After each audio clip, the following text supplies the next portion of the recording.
Wanderlei Silva versus the Hurricane, Gilbert Ievoh. In the second match, the bomber, Wanderlei Silva versus the Hurricane, Gilbert Ievoh.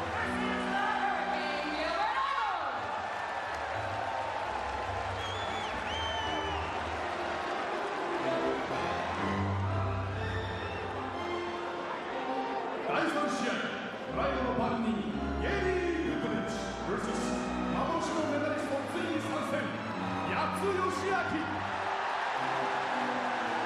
The third match, the Pride Century Gary Goodridge versus the People's Medalist Yoshiaki Yatsu.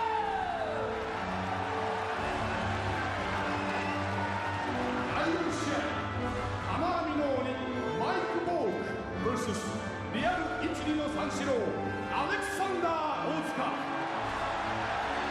In the fourth match, the Birdcage Ogre Mike Bork versus Ichini no Sanshiro Alexander Otsuka. 第5試合、オランダの天下やヘルマン・レンティン vs 最後の日本男児、庄司明。 In the fifth match, the Dutch Spider Herman Renting versus the last real Japanese Akira Shoji.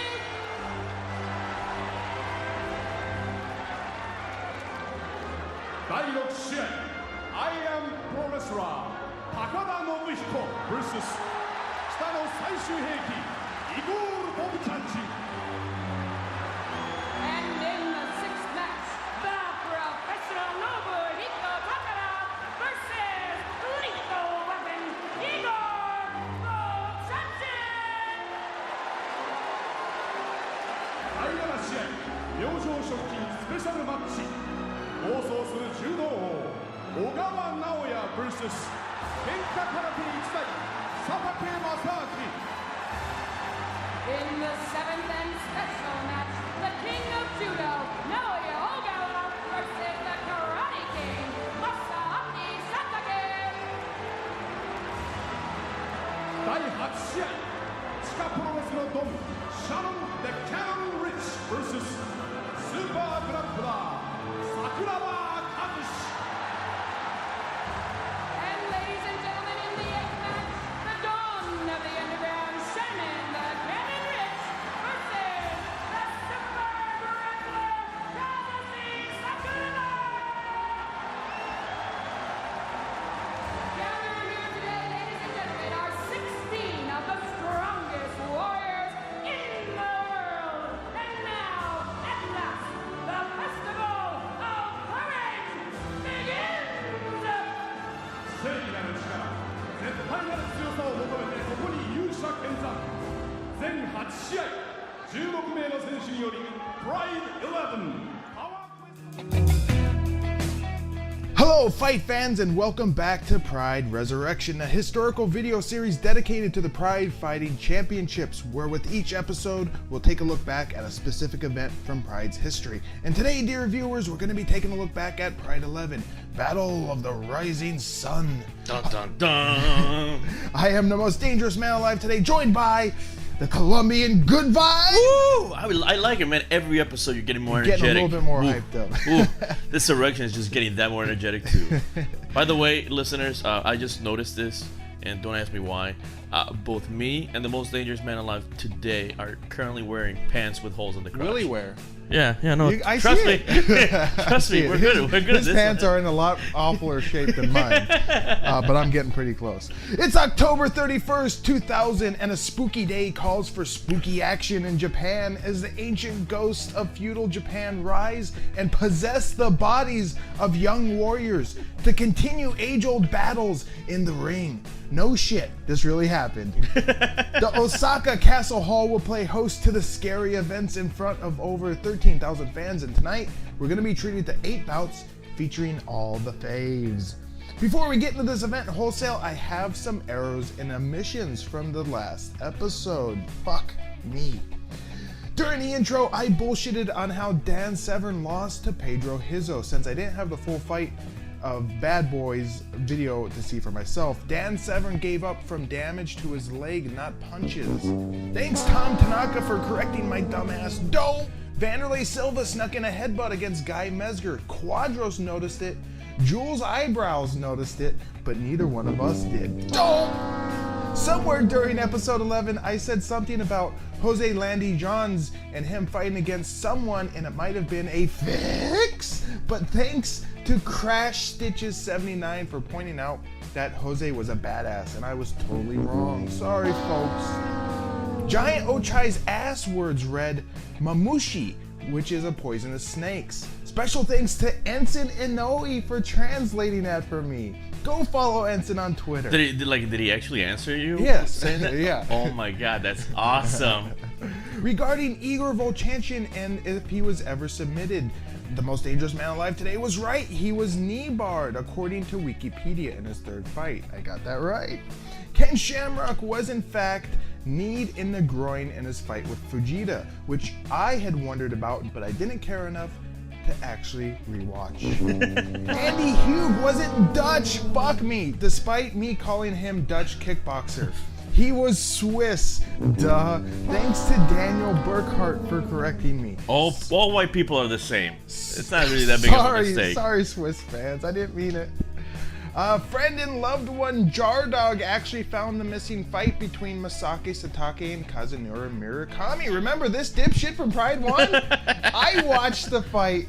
It was okay. Thanks, Jardog. We appreciate it. Oh, with that out of the way, what else was happening in the MMA world around this time? On the same day as Pride 11 in Tokyo, Pancrase held their Trans 6 event. Transsexuals, not sure if they're involved, which features a card chock full of mid-tier Pancrase fighters. You do realize, by the way, it's not that. It's a fight where everybody has to fight on top of a Trans Am. Oh, that makes sense. It's like Street Fighter. You know how in Street Fighter you have that scene where you start beating up the car? That's right, yeah, it's exactly that. It's whoever can beat up the Trans Am faster. I thought they all were tucking their dicks and were dressed in like dresses or something like that. Where was it? It featured mid-tier Pancrase fighters in a night of nearly all decisions, including the main event of Murillo Bustamante versus lump of shit Sine Kakuta, in which Murillo would get the nod.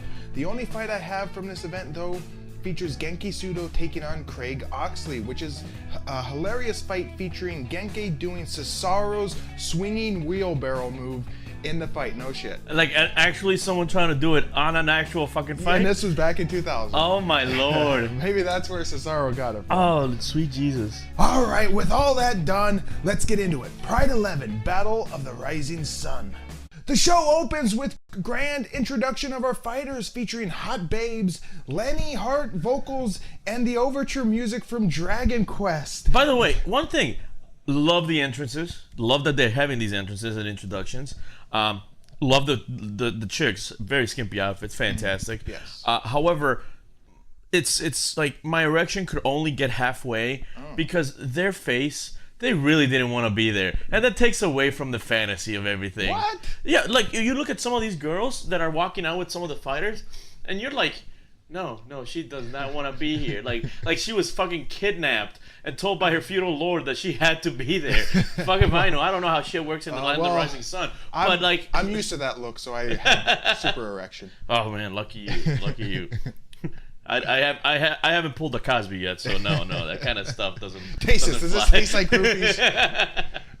Pride is now. Oh, you have something else? Yeah, I do have something else to say. I was gonna say also, yeah, the music's fucking weird. It was Dragon Quest RPG made by Enix at the time. Yeah. It was the overture music for their RPG game. Yeah. Well, I mean, I recognized it immediately. I'm like, that's the overture of Dragon Quest. Yeah, I have never I have played Dragon Quest, but I was gonna say this. Like I mentioned when I did the Pancreas episode, this is not entrance music. This is not intro music. It doesn't hype you up to see people beat the fuck out of each other. No, it doesn't. Absolutely not. But Pride is established their patented intro style. Opponents come out on the opposite sides of the rings to line up as they are introduced. It's pretty fucking awesome to see it. The biggest pops of the intro come for Sakuraba, of course, Big Daddy. Woo! And surprisingly, Ogawa gets a huge pop. Takada, he got a smaller pop. Although in his fight, we'll see that kind of change. I actually went back in time and started yelling, "Fuck you, Takada."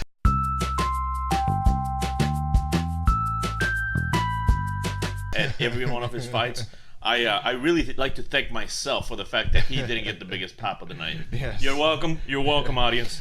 His star must be fading somewhat in Japan, and I think Ogawa is the new hot stuff of the month. Also, Takada looks like a doofus. He's in a t-shirt and a ball cap. Looks like he's either resigned himself to his sad fate against Vovchanchyn already, or he just doesn't care anymore. The intro ends with fireworks and flipping ladies in the ring. What? And we are immediately whisked away to our first fight, which is Heath Herring taking on Tom Erikson. Heath was 22 years old at the time and came into this fight with a record of 14-5. Tom Erikson was 36 years old and had a record of 7-0-1. Heath Herring was last spotted at Pride 9, quickly submitting Willie Peters. We haven't seen Tom Erikson since Pride 8, though, where he managed to hold Gary Goodridge down while garnering a decision win in the process.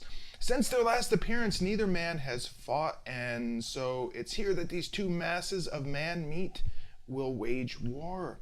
No hellos from our announce team, who at first say literally nothing until Quadros exclaims, "There he is, Big Tom Erikson."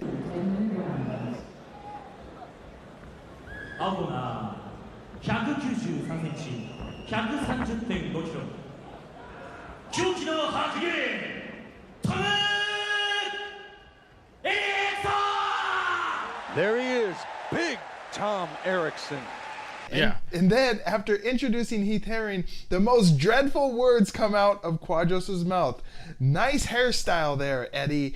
Nice hairstyle there, Eddie. Yeah, he's been hanging out with the boys from Holland. And they did some work on him a couple days ago. I kind of like it. Yeah, very stylish.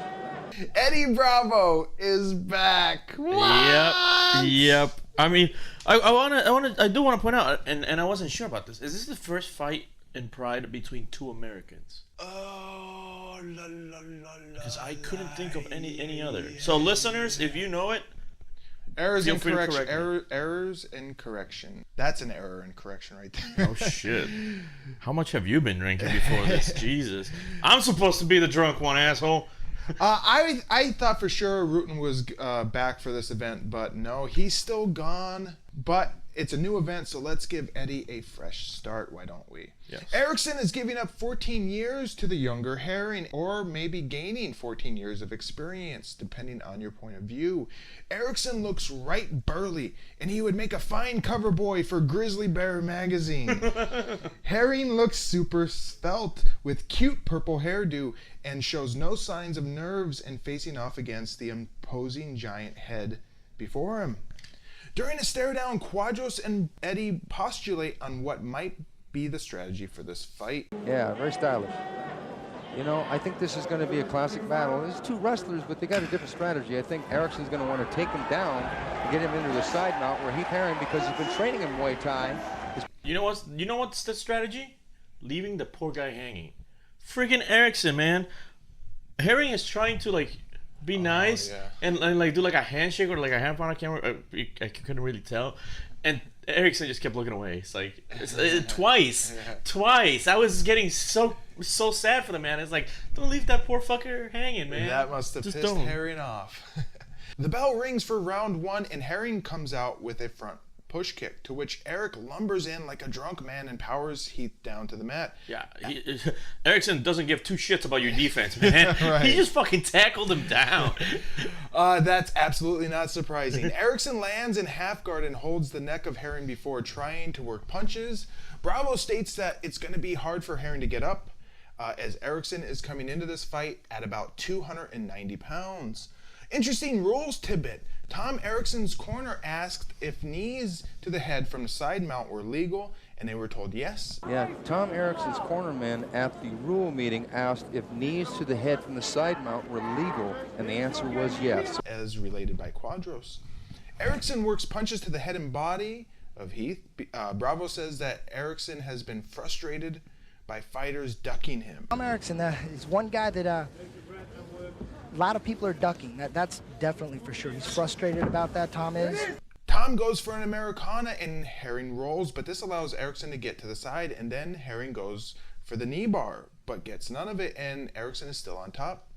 Erikson tries a knee, but it's blocked. Then he drives home a big left that awes the crowd. Take a choke, correct? Absolutely. Nice left.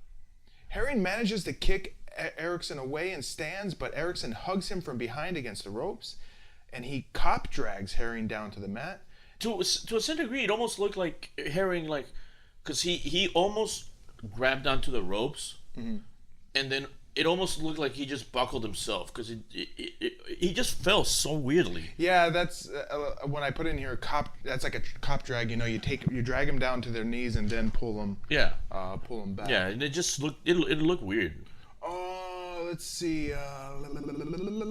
Now he has Herring's back, then back to half guard after Herring turns into him. Erikson then gets side control. We'll see if the knees come. Before any do, though, Herring regains guard. Erikson latches onto a neck crank can opener as loud calls from his corner come. Harder! Hard, yeah, hard! Hard! He's want to spin into an armbar from this position. Harder! I love his corner so much, man. And like at the entire time, they're just yelling shit. It's like, just beat him up. As Erikson puts his efforts into the can opener, but then he just lets it go and punches away. Apparently, Erikson claims he is the world's greatest fighter. This is according to Quadros. He really, really wants to face the top fighters in the sport, including Mark Kerr, Mark Coleman. He feels he should be. He claims he is the world's greatest fighter. Big ringing rights from Erikson to little avail. I've got to give some love to Bravo. He's much better so far in this event, and he's actually complimenting Quadros quite well. Yeah, I don't know if they had to have like a meeting with him. Yes, that's what I was thinking. It's honestly just so different because he is actually playing the part that he's supposed to as a commentator. Yes, so some love being sent out to Bravo here, doing a great job. Yeah. You're okay, Eddie. Despite calls for actions by the ref, Erikson has slowed considerably here, and there are 5 minutes down in round 1. Erikson has a bloody nose as well. A minute later, the ref moves in to restart the fight standing, and Herring is all fired up. Erikson looks a little wary as Herring charges in with first a kick that was timed perfectly as Erikson was ducking, but the massive man looks a little phased. Then a high kick comes from Herring, and Erikson shoots down, plowing into the mat, and Herring takes advantage. Plowing. He takes Erikson's back as Quadros shouts. Erikson's clean. Oh! Big left roundhouse kick right to the ribs. He goes for the high kick. Erikson shoots. Erikson down. Heath Herring has his back. He's going for the choke. He's got the hooks in, Eddie. He's got the hooks in. Erikson's in trouble. It's almost over. He's about... Herring goes for a rear naked choke, and Erikson looks like a fish out of water, and the next thing you know, Erikson is tapping out. Heath Herring has done it. He has slayed the beast that is Erikson at 6 minutes and 17 seconds of the first round. Going for the choke. He's got the hooks in, Eddie. He's got the hooks in. Erikson's in trouble. It's almost over. He's about almost over here, fellas. He tapped. It's over. Unbelievable! Big upset. Big upset. Heath Herring has choked out Tom Erikson, derailing his quest to be the world's greatest fighter. This is an upset, Eddie. Unbelievable. Unbelievable. Now, for me, this was a weird end to the fight. First of all, when they got up, all of a sudden, Erikson is the one that looks beaten up. Yeah, he might have gassed himself out. Yeah, but I mean, like, he was slightly bleeding and stuff like that. And I'm like, how the hell did this happen? Because the entire time they were on the mat, Erikson was the one fucking beating shit up. Yep. Now, and also, slight spoiler, because Quadros and Eddie were talking about it later in another fight, and they mentioned exactly what I was thinking is, how fair is it? Because they got stood up, and that's when Erikson just lost it. I mean, had they stayed down, Erikson had a chance. They stood him up. They changed the entire pace of the fight. Right, and I guess that's sort of you're damned if you do, damned if you don't. Like, if you leave him there and Erikson just lays on top like he did Goodridge, doesn't do much, just ekes out a decision, you can say, oh, that's a boring fight. But on the flip side, that's a legitimate tactic. It is, and let's be honest, I like the tactic. I've said it before that I'm more of a, like, when people are active and fighting and stuff like that, and like you said, just laying on each other is fucking boring. So I like it. I like the call. I'm not gonna lie. I like the call. It's just I feel bad for Tom because right, and people would say that, well, Erikson's stronger than him. It's not his fault that Herring can't get out of it. Don't punish Erikson because Herring can't do fucking anything from this position. So you do penalize Erikson for that. Oh boy. Quadros hails this an upset, and Herring's corner converges on the ring to celebrate. Quadros runs down the possible opportunities for Herring, foreshadowing the name Mark Kerr. Wow. Heath Herring has arrived. Expect big things from Heath. I mean, Pride is definitely going to take him under their wing. This is going to open up so many matchups. Heath Herring now, we're thinking, okay, now, Heath Herring versus Tom Erikson versus Fujita versus Mark Kerr, Mark Holman, Igor Vovchanchyn. Wow. The possibilities are endless here. We shall see if that happens. A good vibe. Thoughts on this fight? I mean, this fight is one of those moments where I'm pretty sure someone is listening to me and wants to just make me feel like a dumbass. Because literally, I was typing on my notes. I'm like, man, Erikson is just dominating this fight. They get stood up, done. Yeah. I was like, wow. And they were really, like, Erikson walked into those kicks. It was just ridiculous. Well, at the beginning of the fight, he just plowed right through that front push kick by Herring, and maybe he thought he could just get away with that again. Erikson seems pretty one-dimensional.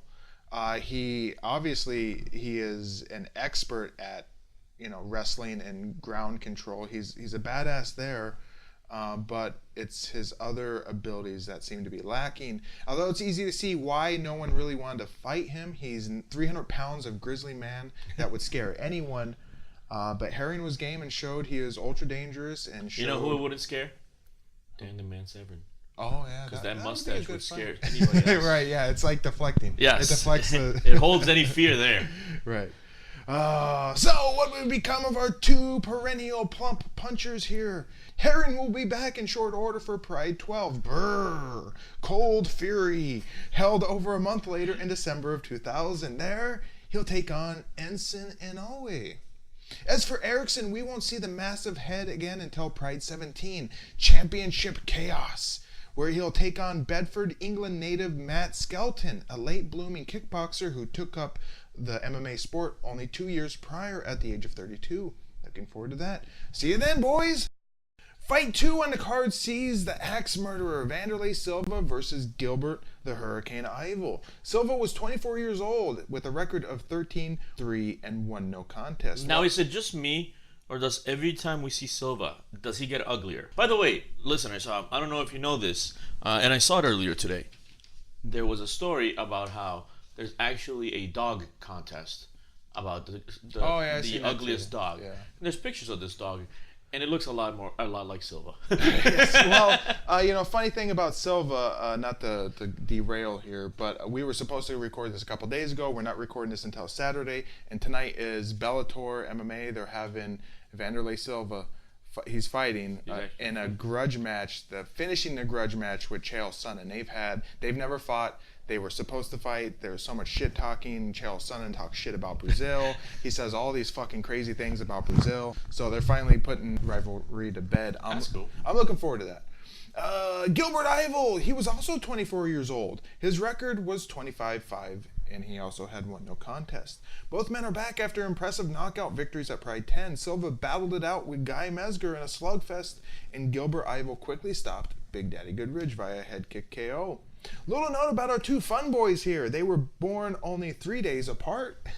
Silva was born on June 30th and Yvel was born on July 3rd. This is what I like to call a geezer tidbit, because only geezers know this stuff. The crowd revels in the stare down of the two men, which will quickly become a Pride tradition, and I nearly cummed. Both men can punch, both men can kick. I would have to give an edge in ground fighting, Eddie, to Wanderlei Silva.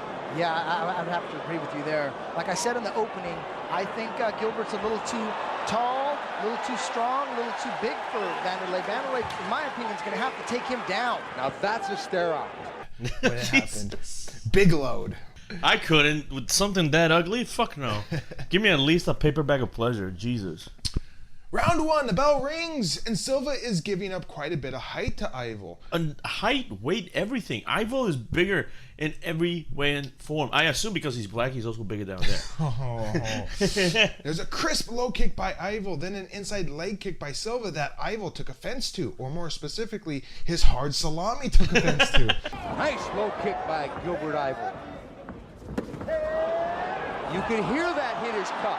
Hit him right on the cup, the explosive sound. Yvel. Head is down. The man is down. Yvel writhes in pain on the mat, and our favorite little cute ref comes over to attend to him. Yvel nearly pulls out his pork dog. Oh my god, yeah, no, like, and the camera was focusing on it. Like, you see him just, like, trying to take out his cup or whatever, and the camera just zooms in. It's like, don't do this, man. Don't fucking do this. Bravo is beside himself, questioning how this could have happened with a steel cup. I think this is going to be over. He's not going to recover from this. That was a hard kick. You would think with the steel cup, though, it wouldn't hurt as much. You know, I don't know. If he had a steel cup on, it made the kind of sound that would not be from a steel cup. Now, if you look at Wanderlei's shin, if he had a steel cup on, he probably would have cut his shin. Quadros says it sounded like it wasn't a steel cup. Silva gets a yellow card from the ref, and the lights are dimmed to save on the power bill. And so it looks like we're going to be here for a while and waiting for Gilbert to recover. They bring out towels to possibly cover Yvel so the physicians can remedy his steak stick.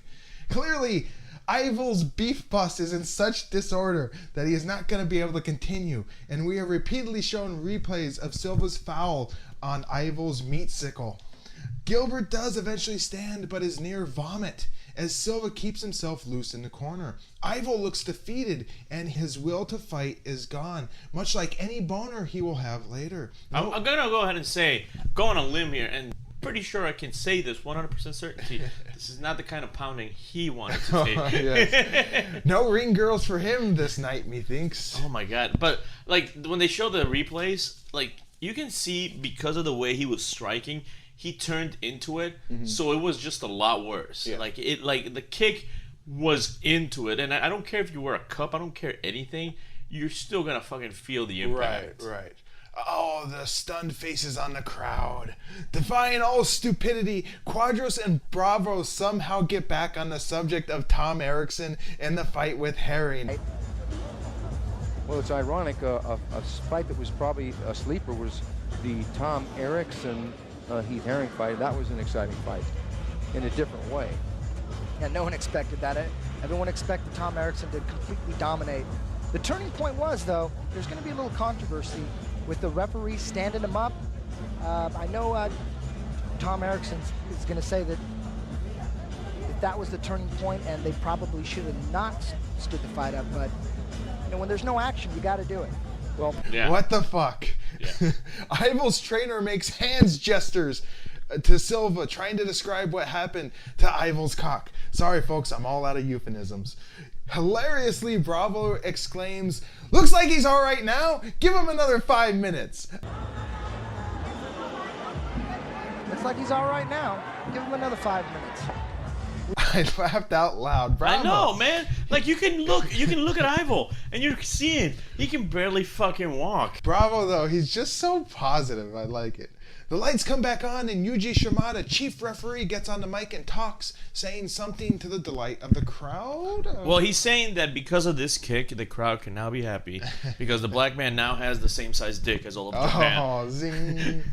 Yvel then gets on the mic and says he is hurt and that they can fight next time, and that if he broke a finger, he'd fight, but not a broke dick. No, I'm very, very sorry, but please, you fight it next time because it's very hurt. You know, I always want to fight. You know, when I broke my finger or something, I fight, but it is so pain. You expect me next time we fight together? Okay.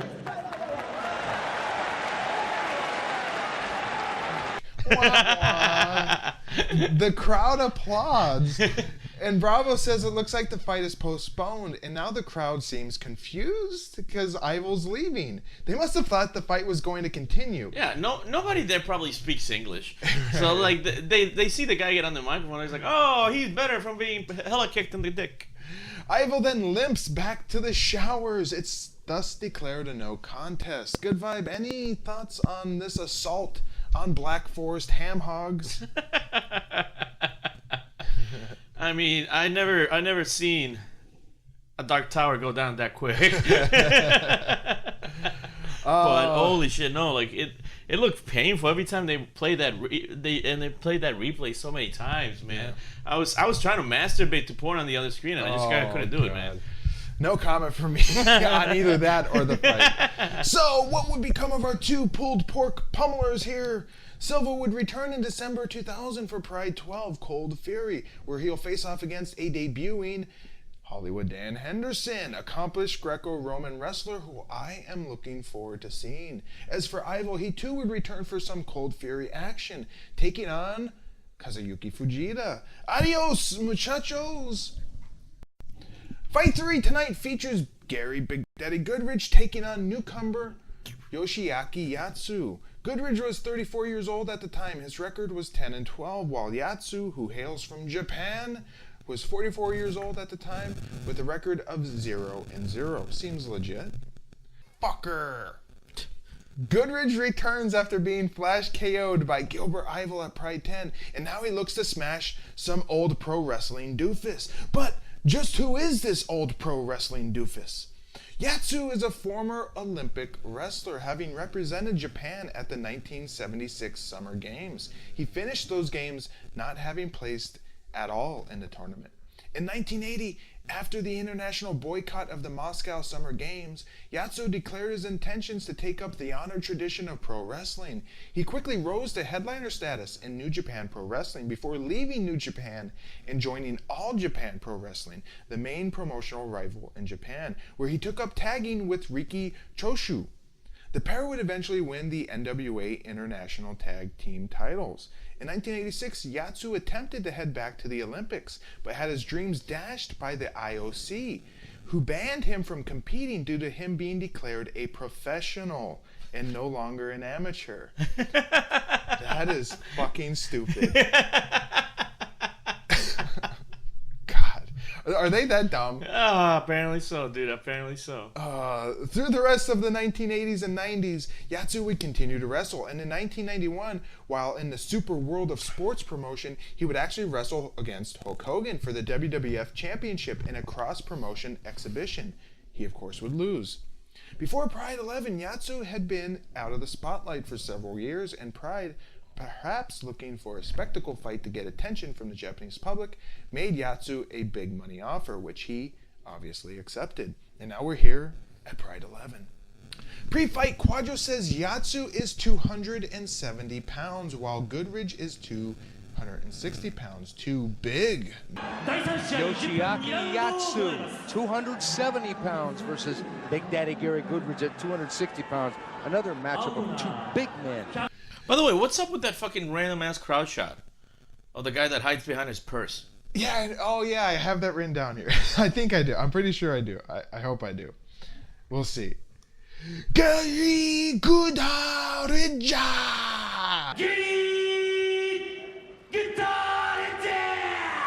I love the intro from the ring announcer. Who the fuck was that? That's some Yakuza trying to hide his face with the purse? I don't know if it was that or just like someone in the what is it, witness protection program? Yes, from the Yakuza. Yeah, but like that's a purse. He's hiding behind a purse. I know, it was totally obviously not like a European man bag. No, it was a goddamn fucking purse. But you know, when they introduced Gary, for a second there, it looked like he was yawning and then tried to pull it off like a roar. Did you see that? Because like the camera pans on him and he's like, and then all of a sudden, like I think he realizes that people are looking at him. So then he does it again, but makes it look like a roar. Now he's like, yeah. I was like, oh, clearly not taking this seriously. The bell rings for round one, and the men immediately circle, with Yatsu outstretching his left hand. He hilariously fakes a shoot from about 10 feet away, and he's not fooling anyone. Then Yatsu actually does shoot in, but is completely uncommitted to it, with his head lower than his arms, and Goodridge merely brushes him aside. Swinging left and right by Goodridge, then an awkward but hard leg kick by Big Daddy with two immediate overhand rights. Uppercut attempt by Goodridge, and Yatsu goes back to holding his left fist out in front of him. I want to point out, every movement Yatsu does really makes me think that is what I would look like if I ever entered the ring. Because the way he just carries himself, it's like it looks like he hasn't trained a day in his life to fight for real. Exactly, and it's just weird. Yatsu bumbles in to try and grab Goodridge, who pushes him back and whacks him. Two hooking lefts land by Goodridge, and Yatsu has yet to throw a single strike. He must have went to the Yuhi Sano School of Fighting. Is he part of the Takada dojo? Yeah, right. I like to call that the meat punching bag dojo. Yeah. We teach you how to take fists in the face. Yes. Ringing lefts and rights by Goodridge. Goodridge then goes for a hooking right, and Yatsu manages to grab a hold of his leg, but immediately lets go of it. Goodridge then slugs Yatsu right in the pie hole. Yatsu chants erupt in the crowd. Of course it would. He almost had Gary there. He had a single for a second. The crowd going nuts. Nice leg kick by Goodridge sets up an overhand right that pegs Yatsu, who goes for Goodridge's waist. Goodridge merely pushes him away. Another low kick by Goodridge, who doesn't have the best execution of these kicks, but they have to hurt nonetheless. Bravo warns that if Goodridge gets tired, Yatsu can take advantage, and Quadro says Goodridge needs to conserve his energy. Now Gary gets tired, and Yatsu can keep trying to shoot. Gary's got to go into turn the fight here. Exactly. I think Gary's got to conserve his energy and box.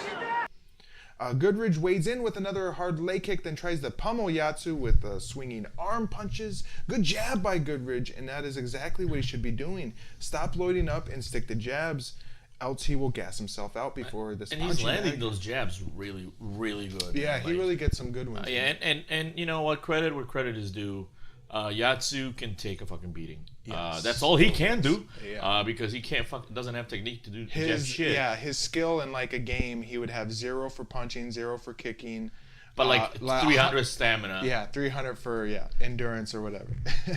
Another leg kick by Big Daddy right behind the knee. Then Goodridge goes for it again and chops Yatsu down. Yatsu deliberately crawls to grab Goodridge's ankles, grabs his left foot and raises it up high, then just lets it go. Goodridge then heaves Yatsu away from him. Another hard leg kick by Goodridge, and Yatsu obviously doesn't want any more of those, but seems incapable of avoiding them. 2 successful leg kicks, and Goodridge has seen his path to victory. A great realization from him, as Yatsu is pathetic at defense and has no idea how to check leg kicks. Bravo and Quadros both are convinced this fight is almost over. They're probably going to have to stop this one. Yatsu is taking a beating right now. He can take a punch, but he's not going to be able to take too many more of those kicks. Gary Goodridge is trained. Another hard low kick. That leg is going to be like silly putty. It looks like it's almost over here.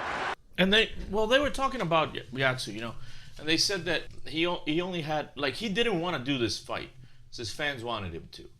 And part of the thing they mentioned is that he had just a couple months to train.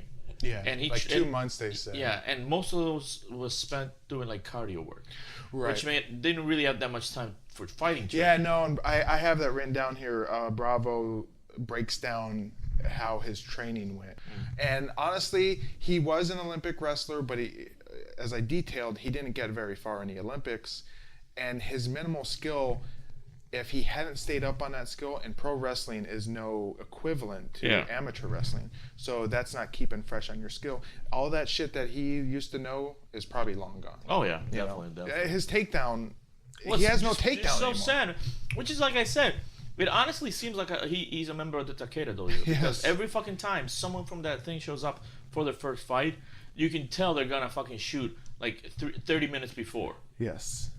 There's a small flurry of punches that backs Yatsu away, and in comes another leg kick. Yatsu actually throws a punch. It doesn't land, but he throws it right after Goodridge fails to pull the trigger on a leg kick. Goodridge throws a wide right punch, keeps moving forward, and tries again, clipping Yatsu. Yatsu can take a punch, says Quadros. Goodridge sends in a lethargic leg kick, and Yatsu crowds him, but ends up stupidly getting his neck wrapped up in a standing guillotine. Gary lets go with a knee up the middle, then swinging punches. Then there's a hard left punch, putting an emphasis at the end of that flurry. Yatsu, for his part, simply endures it all and stands up straight, getting oohs and applause from the crowd. With the guillotine with this guy. This guy's a wrestler. He doesn't want to basically go to the ground. He might tire him out. Knee to the head. Oh. There we go. Here it's almost over here. Showing tremendous heart by Yatsu. A stilted leg kick by Goodridge, and with Yatsu in the corner, Goodridge tries to tee off, but Goodridge is looking very winded and is practically gassed out from all his punching. By my count, the punches are 100-1 in Goodridge's favor. Another leg kick by Goodridge, and he is more measured now, trying to save some energy. There's a leg kick, and Yatsu goes low. Goodridge pops him, I guess with a punch, I put it here. And Yatsu briefly goes low again. One of the funniest parts about this fight was you have Eddie and Quadros mentioning that, Big Daddy needs to conserve his energy, shouldn't tire himself out. And then you fucking look at Yatsu, who looks like he's just fucking done in life. Yeah. Like, he looks so fucking tired. His movement's so fucking unstable. His shoot was shit before, but now he's just like lowering his head and just like not even really. Yeah, no, it's just sad. It's fucking sad. Bravo details Yatsu's 3 months of MMA training. First month was just cardio, then another month of sambo, and then boxing. Yeah, he's only been training 3 months for this fight. Never really trained mixed martial arts before. And a month and a half of that, the first month and a half, was strictly cardio. And the second month and a half, he started training some sambo, did a little wrestling, did a little boxing. And any fighter knows that 3 months is just not enough. If you're going against Goodridge, maybe it would have been a better idea to work more ground, because we know Goodridge got held down by Ogawa. He got held down by Erikson. I think that's kind of a weak point for Goodridge. Yeah. Anyway, boggling my mind, only 5 minutes are down in this fight. It's felt like an eternity. I can't believe it. Lethargic jabs by Goodridge, then 2 leg kicks, and uppercut. Uppercut? Are you that upper level of cooked? Huh? Is that how it works, huh? Uppercut, leg kick, uppercut, then another overhand, uppercut. And nary an answer from Yatsu in all of this, besides backing away. Gary, who is now slowed to a pace closer to Yatsu's liking, throws a kick and it gets caught. And Yatsu takes Goodridge down. I am having flashbacks to Mark Kerr against Fujita. Fujita's main strategy was to withstand Kerr's attacks until Kerr slowed down. Did Yatsu get pointers from Fujita? Yatsu crosses Goodridge's body for a leg lock or an Achilles pull, but Yatsu doesn't have much here and obviously doesn't know that with Goodridge's leg in between his own leg, there's nothing he can do. Goodridge sits up concerned about this, but he's not throwing any punches, and 3 minutes remain in round 1. I mean, like, you can tell that he has Yatsu doesn't have an actual hold on anything, but it does look like he's stretching out that knee enough to where it'd be uncomfortable for Gary. Yeah. Like, maybe not fully painful, but at least annoying. Goodridge breaks Yatsu's hold here, and Yatsu rolls and Goodridge takes his back. Yatsu has flattened himself out, thanks. And Goodridge creams him with some serious right hands. Yatsu tries to stand, but Goodridge has him under tight control. And yikes, we get a clear look at Yatsu's devastated left leg. It's pretty ugly. Goodridge delivers a knee and is quickly stopped. You cannot knee when a fighter is face down on all fours. Goodridge receives a yellow card immediately. Now, by the way, he received the yellow card, and someone said something, and I don't know if I heard it wrong. It's 3 yellow cards to get disqualified? Yeah. That's fucking weird. Yeah, and the yellow cards, they factor into the judging. Yeah. No, but I mean, 3 yellow cards is just weird. Usually it's 2 yellow cards, then you get kicked the fuck out. Yeah, I don't know if they have their rules set on these cards yet, but they'll eventually have a red card, which is more serious. Eventually, with the yellow card will be used to also for stalling, and you'll with every yellow card you lose 10% of your purse. Wow. So yeah, you don't. Fuck that shit. In the future, you will not want to get yellow cards. Let's see. Goodridge receives a yellow card. Yatsu stands and limps off to a neutral corner. The fight restarts and a painful leg kick followed by scary uppercuts from Goodridge. Yatsu eats 6 deadly uppercuts and is on Queer Street here as he hits the ropes, and the ref has simply seen enough. He waves the fight off. Gary Goodridge, victor at 8 minutes and 58 seconds of the first round. Was a hard low kick by Goodridge. Oh! Uppercut. Huge Depth. uppercut. Oh. It's over. I can't see how this guy can take this punch. Oh my God. They need to stop. That's it. It's over. It's unbelievable that Yatsu never got knocked down by a punch. Amazing. It might have been better if he did go down, because those are some hard punches. Yatsu is just, look at that. Gary Goodridge in his classic stance. Gary Goodridge is pumped, and Yatsu can barely walk, needing the help of his corner to get out of the ring, though he is cheered for his efforts from the crowd. Good Vibe, thoughts on Goodridge versus Yatsu? Oh my God, like I told you, man, Yatsu was just like if I walked into a fucking ring.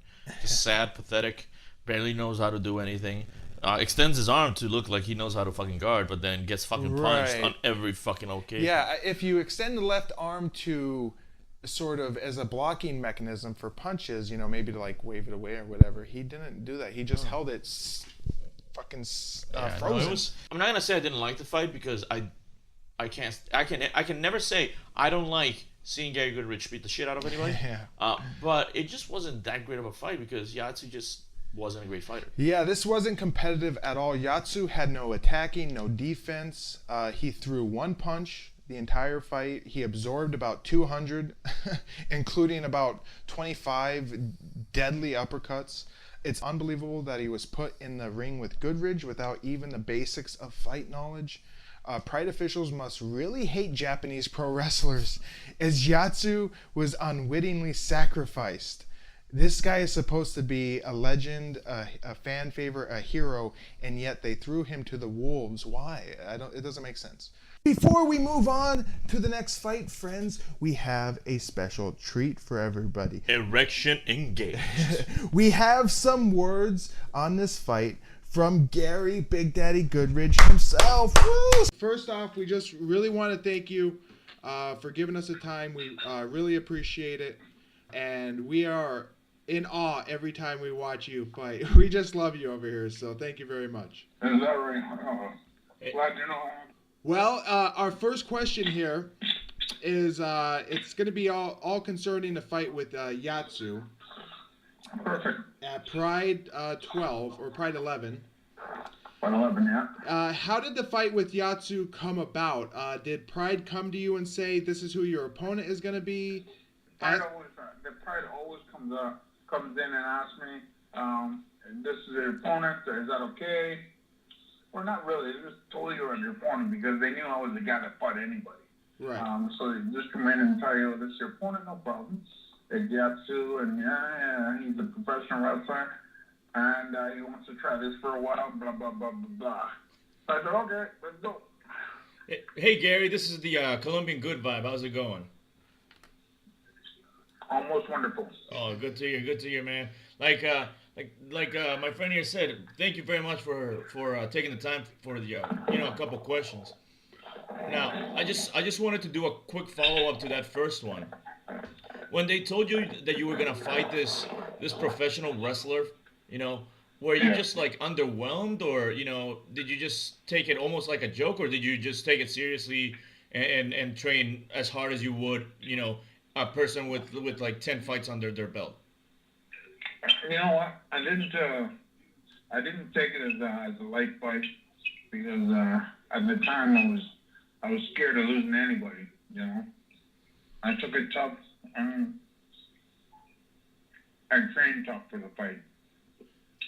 What was your game plan for Yatsu? And as we watched the fight, leg kicks became like the key part of your fighting him. Was leg kicks always part of your game plan, or did that just develop as the fight went along?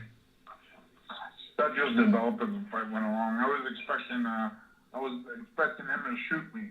Right. So that's how I was fighting, and I heard he was a wrestler, and I didn't really hear well, so I thought he was a real amateur wrestler. Okay. So he was gonna shoot in and take my legs. So if you saw, I was always fighting him not to take my legs. I was always back, and I was very hesitant in that fight. Right. Did you have any flashbacks to Ogawa as the fight was approaching? Did you think that maybe, because we know what happened with I did do that because I burnt myself out with the Ogawa. Right. But the reason why I burnt myself with Ogawa, here's what: a Japanese, the Grand Poobah of Pride came and told me, Gary, it's a big fight. If you win this fight, you pretty much write your check for this organization. So you have to win this fight. I guess it was a pissing contest between the the judo people and the Satake Bara. So right. They really wanted me to win this fight. So they came and told me just before I go out there, Gary, if you win this fight, you pretty much write your ticket and with Pride, and we'll do this and we'll do that and we'll do this, like sweeten them a pie less better than honey, Right. So I got all pumped up in the back. I was so pumped up to go out there and fight. So I go out there and go from 0 to 100 miles an hour. Right. So I burned out really quick, and that's because I'm stronger than this guy. He should have never been able to put me in a Kimura. Right. But I just drained myself in the first, in the first little while fighting. I just drained myself. From the excitement in the back room, with this guy telling me this, from me walking out, I was already tired. Right. So that was the worst thing for that guy to come and tell me. What were you expecting out of Yatsu, and did you think he could take so much or absorb so much damage that you dealt to him? Oh my God! When Yatsu was, when I was fighting Yatsu and he was taking all this punishment, I was thinking, my God, what's gonna take this guy down? Right. Now, he's probably waiting till I get tired from beating him, and then he's gonna attack. That's what I thought. Right. So I was trying to relax and conserve my energy because I thought he was gonna come on sometime. He was gonna come out with gangbusters. Right. Yeah, you hit him with. You hit him with so many good uppercuts. I couldn't believe. I mean, those uppercuts would kill normal people. Yeah. But it was at the end there when you hit him with those 6 uppercuts against the rope and the ref came in. Yeah. It was. He took a lot of punishment. I was so happy I didn't lose that much. Right. Were you training? Where were you training out of around that time? And were you living in Japan? No, I wasn't living in Japan, but I stayed there quite a bit. I was training with Tom Erikson at the time. Okay. Part 11. Me and Tom Erikson at Lafayette. We were doing training at the university there, and yeah, that's where I was training. Cool. And how were you treated by Pride around this time? Were you happy with the company? They loved me, and they thought I was the next best thing to go. Yeah, I could. Me and Wanderlei Silva were gold. I could tell there was a lot of love from Pride just in how they sort of emphasized your fights, and it felt like there was a lot of love there. So that's good to hear. Do you have any other questions? Yeah, Gary, I was gonna ask you a question because I know you mentioned that you had misheard and you thought he was an amateur wrestler, but I just wanted to see how did you feel like when the fight started and he went for that terrible shoot, like you could see that shoot coming a mile away. Did you just more center yourself thinking, hey, this is not what I was prepared for? Absolutely not. I still thought he had something that he was gonna blow out of somewhere and get me, because the fight was the shoot was so early. I thought it was just a tester, and to see what I was gonna do before he came into the big one. But I was scared. I was scared of this guy for about the first 5 minutes. I wasn't sure what he was doing. I thought he was absorbing all my punishment, making me tired before he shoots in to take me down. That's what I thought. I thought he's an old man. He's just waiting for I get tired and then coming in and get me. Right. After you beat him, was there any congratulations from the Pride officials in the back? Did they say anything? Absolutely not. As a matter of fact, my manager, Kazushi, everybody was crying. The Japanese were crying, and everybody was sad because he took such a beating, and he was so popular over there. Everybody was sad. All the Japanese people were sad that I beat him, and I didn't just beat him. I kicked the shit out of his head. And they were, so they were all sad. Everybody was sad. My manager, my Japanese manager, was actually crying because of what happened. Wow, that's crazy. We're getting close to the time here. Do you have one more question? You know, Gary, I just wanted to let you know you are the first famous person I ever interviewed. Yeah, same here. So we're not worthy. We're not worthy. Definitely not. But I can't let an opportunity like this go away without asking you, what is your favorite video game of all time? My favorite video game of all time? You know what? I still like Pac-Man. I love Pac-Man. Yeah. All right, awesome. I was a big Miss Pac-Man fan myself. All right, one last question. Gary, after this fight, did Pride, when they came back to talk to you about your next opponent, did they leave that up to you, or did they have an opponent already for you? You know what? I never, ever, ever got to pick my opponent in Pride. Okay. I let them do it. I wasn't like Mark Coleman and all the other fighters. Whatever you throw at me, I'll take it. Awesome. So whatever they threw at me, I took it. I never, ever, not once, not one time did I pick my opponent. Right. Or did I say, I'd rather fight this guy than that guy? It was all 100% them. Well, I think when you fought Tom Erikson, nobody else wanted to fight him, and you stepped up to fight him. So, I mean, that proves you were always ready to fight anybody. Yeah. Well, the fight with Tom Erikson, I'm glad that I had it, because after that fight, we became good friends. I don't know how we did it, but we became good friends. And I used to go at his place and stay over and train, in the university there in Lafayette. Well, I'm sure there was some cross-training opportunity there, as, Tom could have showed you what he knew about wrestling, and you could have showed him what you knew about boxing. Fighting that boxing. The thing is that Tom is such a big bear, and, a lot of people, a lot of wrestlers, and other wrestlers, like Mark Coleman, Mark Schultz, and a lot of people didn't like training with Tom Erikson because he would hurt them. He was too big. Right. And for some, me, I had no problem with him, maybe because I was big. And, I didn't wrestle him. He mauled me. He mauled me to death in our training. It wasn't like we were fighting. He just mauled me. And then I showed him how to box and, how to throw hands. And, but for the main part, he just mauled me. Right. He raped me.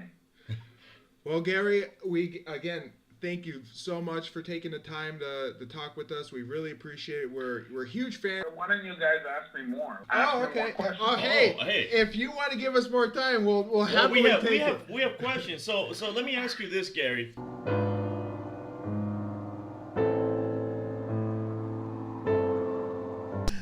So, what would become of our two thick-thighed thumpers here? We won't see Big Daddy back until Pride Clash of the Titans, held on March 27th of 2001. There, he'll take on Vovchanchyn Overeem, a Dolman Gym-trained Dutch kickboxer and brother to Alistair Overeem.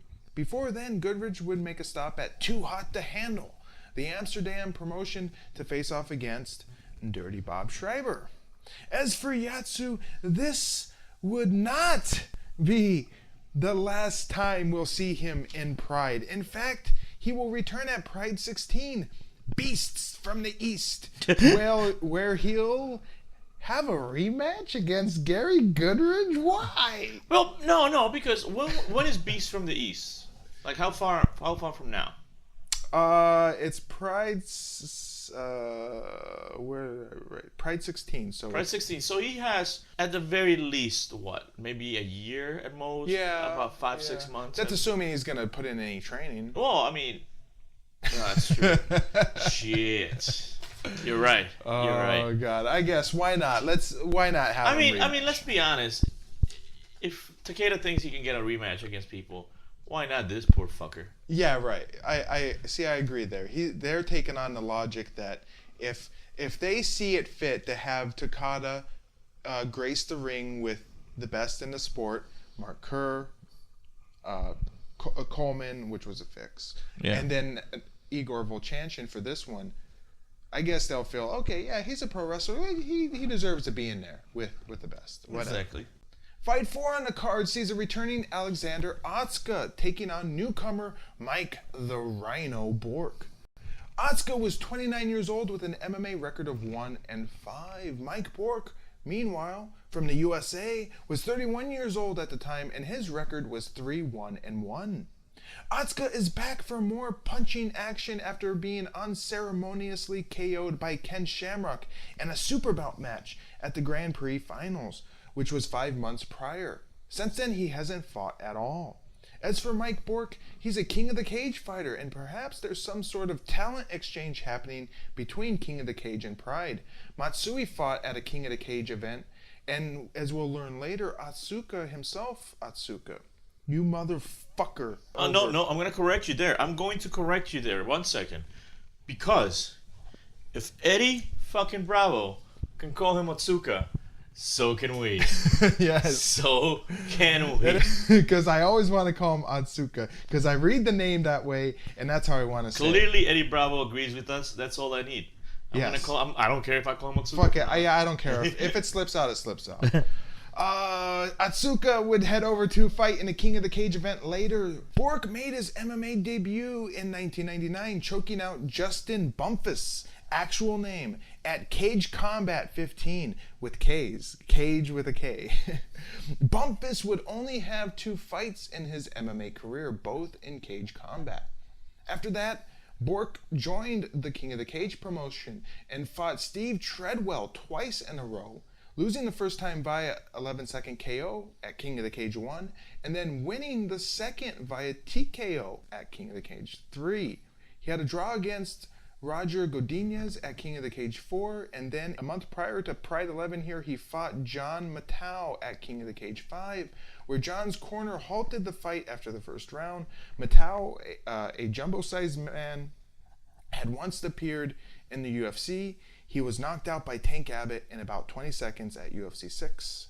And that brings us here to Pride 11. Now, it's time to play something. Play a game with your help, listeners.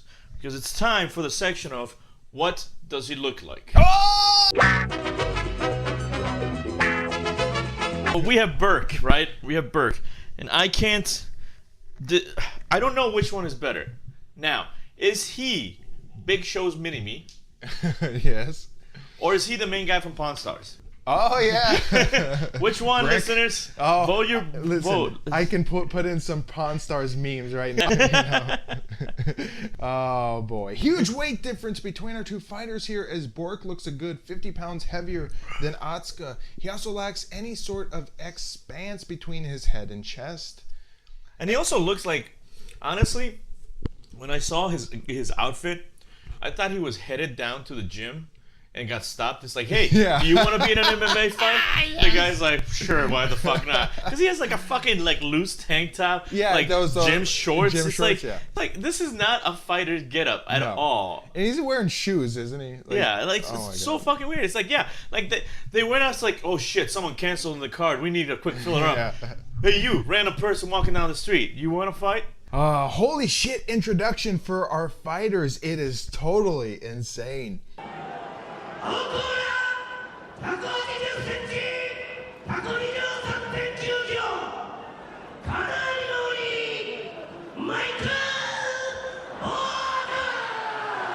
Oh yeah, he's a bad boy. Mike Bourke from the USA.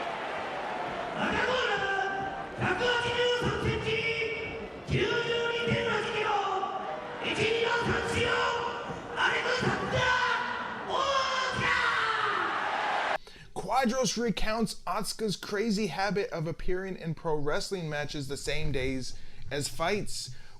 When he fought Igor Vovchanchyn in a previous Pride event, he fought a pro wrestling match in the afternoon and then fought Igor that night. And I asked him if that was a wise decision, and he said, sure, why not? Which Quadros told us about in the opening rounds of the Grand Prix when Otsuka fought Vovchanchyn. Defying all logic, it appears Mike Bork is going to be like the fat kid at the pool and not take off his fucking shirt, suddenly dragging Pride down to make it look like an early UFC event. He also has basketball shorts and soft wrestler shoes on. Yeah, no idea why, man. It's like, hey, yeah.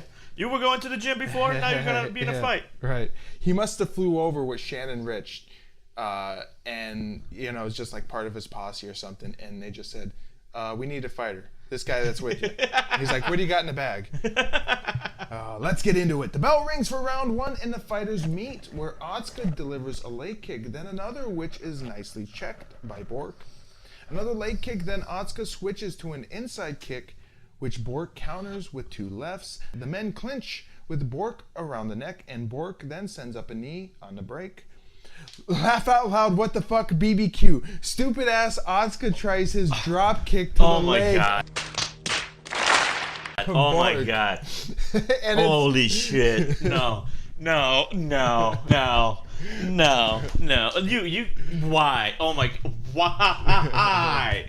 Like, not only was it fucking terrible to begin with, but he missed, and even if he didn't miss, what's the point of that? Yes, it accomplishes nothing. And it's as if Bork was hit by a soft whisper as Otsuka falls straight down to the mat and Bork gets on top of him. Now, here's the thing about it, and I'm curious. This is one of those times I'm very curious.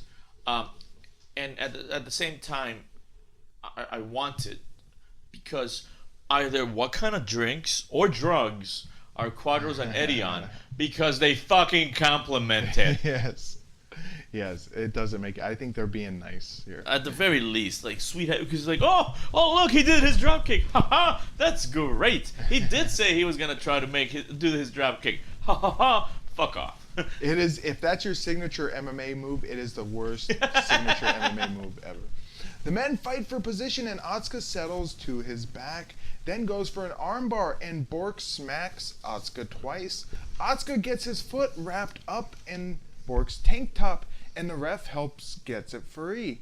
Bork with steady work, but doesn't get many clean punches through. He then tries to pass the guard, turns Otsuka over and goes for Otsuka's back, but falls off, and Otsuka gets in side control, where he delivers knees. Bork then pushes Otsuka off and gets back on top, where he goes back to punching Otsuka.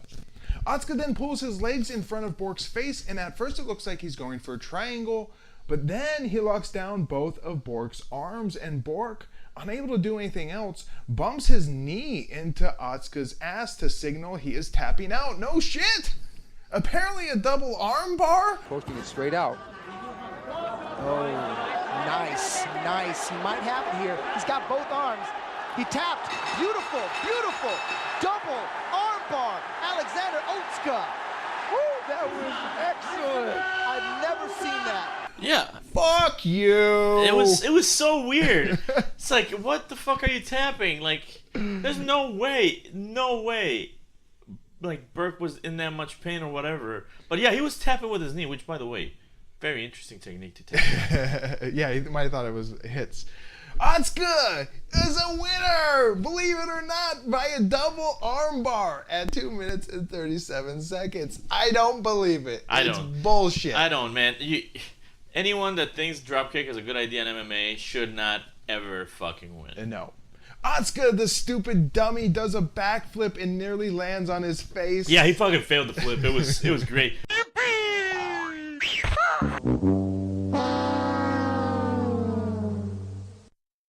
I mean, the girls at the beginning were able to pull it off better than him. Otsuka then gets on the mic and says a whole bunch of stuff in a bizarre language which none can comprehend, and that does it for this fight. Otsuka is triumphant once again. Good vibe. Thoughts on Otsuka versus Bork? My theory that he was a random guy from the streets going to the gym and got pulled over just because they needed someone in the car really makes sense now. Because, like, Otsuka, he's not that good a fighter. No. And that double armbar technique was really interesting, to say the least, but really fucking weird. And I don't think it would work against anyone with any fighting experience. There was something very fishy about this fight, though I can't say with any certainty. Maybe Bork will come back to prove himself another time? So what would become of our two not fixed for fighting fighters here? We'll see Otsuka back for more action at Pride 12, where he'll begin a 2-fight rivalry against Guy Mezger. The second fight will come later at King of the Cage 7, Wet and Wild. Wait, seriously? Seriously, that's the fucking name, Wet and Wild. Yes. I mean, let's okay, no. 1 second. It is rant time. It is goddamn rant time. All right, ladies and gentlemen, here's the deal. 2 men fighting in pretty much fucking Speedos. Kind of gay enough. The way they grapple, the way they grunt, the way they hold on to each other, really goddamn gay, right? And then you throw a name called Wet and fucking Wild. I mean, you know what? I'm pretty sure there was a Girls Gone Wild movie called the exact same thing. But now you have men fighting to that. Why? You have so many better names. You can be like, Ultimate Fighting, rah, punches and kick, rah, punches of fire, Great Balls of Fire. There is a WWE event, by the way, in a couple weeks called Great Balls of Fire. And as retarded of a name as that is, it is 1,000% times better than an event called Wet and Wild. I'm sure that they only had a handful of people that turned out for King of the Cage 7, Wet and Wild, because people thought they were going for a live porno with gay guys. Well, I mean, I don't want to be in that cage. Now, is the cage the one that's wet, or is it the fighters? I don't know how that would work. I mean, because if I hear a name called King of the Cage, Wet and Wild, there's 2 things. One, as we mentioned, gay porn movie, or B, it's actually an event held in the Amazon where the cage is in the middle of a river filled with gators. Yes. As for Bork, now that the job was done, he would never return to the land of the rising sun and would finish out his career stateside. Right after Pride 11, he would fight at King of the Cage 7, as previously mentioned, Wet and Wild, where he would get knocked out at 17 seconds against Shungo Oyama, a sambo and judo fighter who we will actually get to see in Pride at Pride 12. Bork would fight all the way up until 2010. During his storied career, he would fight and mostly lose to a vast array of King of the Cage who's, with a few short interludes against notable stars long past their prime, such as Tank Abbott in 2009. At a Ken Shamrock promoted event, Tank would KO Bork in 29 seconds. Bork's last fight in November of 2010 came against an overripe Ken Shamrock at King of the Cage Platinum, where he would decimate old Ken after 2 minutes in the first round. Bork thusly retired, having stopped the legend of legends. He ended his career with a record of 10-16-1 with 1 no contest. We'll see you some other time, Mike. Now that we're halfway through our amazing event, us boys need to take a little break. So we're going to go play some video games. Woohoo! Won't you join us? I'm going to do a drop kick.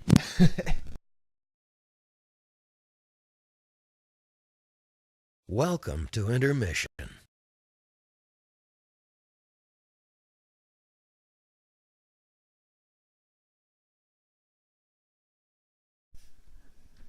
Alright, here we are, everybody. Today we're going to be playing the Pride Fighting Championships game for the Sony PlayStation 2. Woohoo! Fancy stuff. Right. This came out in 2003, so it's a little bit past our era that we're working on. Wait, is it going to have spoilers? Am I going to be spoiled in some of these fighters that I've never met before? I don't think so. I'm going to go through each and every fighter and then slap in the face for every fighter I don't know. Well, let's see here what's going on.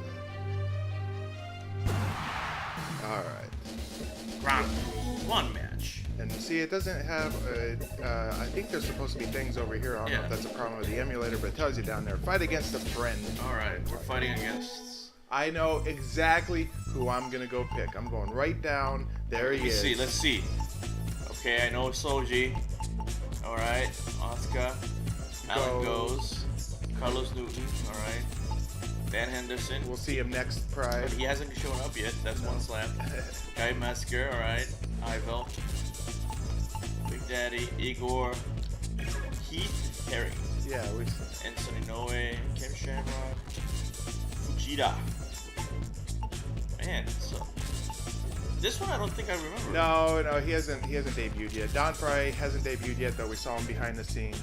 This guy I don't. Sammy Schelt hasn't debuted yet. So all these are new. Oh, yeah, Noguera hasn't debuted yet either. There's Renzo.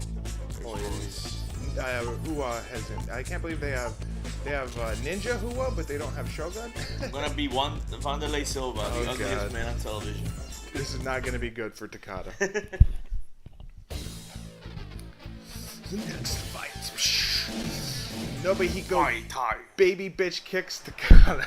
You know what the funny part is? This game is pixelated enough to actually represent Silva's face. Yeah. He actually looks better in this game than he does in...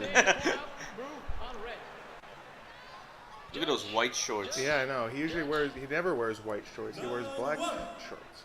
Get him, Takada! Get him! Punch! Oh, yeah. Oh, God. Oh, take that. Oh, I got out of it. Leg kicks, Takada. Leg kicks. Takada's already bleeding. Oh, God.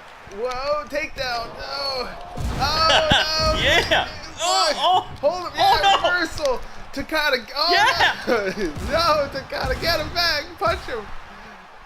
Oh, no. Yeah. Come on. Silva with a... Wait, wasn't that like the way he lost his first match? Boom. Yeah. I just recreated it. Oh, God. We got to go again. Silva doing... He was an Americana or Kimura. Boom. By submission. Look at that celebration. That's fighter select. Alright. Oh, Takada got his ass kicked. How about Daijiro Matsui? I can't believe they have Ninja. Oh, and there's Tom Erikson.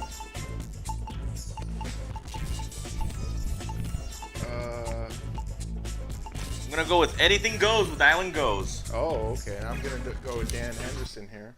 Let's see how they have, if they have Dan Henderson super powerful like he. Of course, Dan Henderson will become known for his right hand, the Hendo, the H-bomb.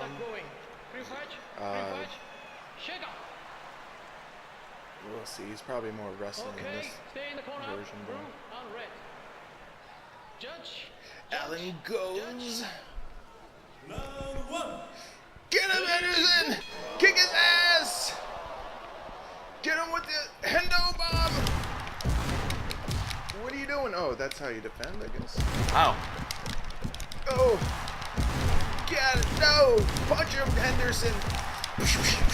Oh, yeah.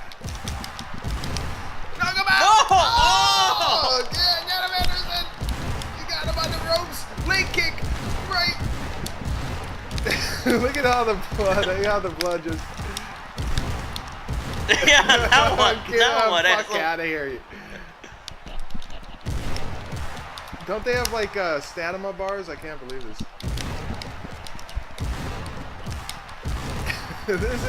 This game is fun, but it's like totally unrealistic. What is this? Oh. Were you gonna go for a judo sweep there? Yeah, baby.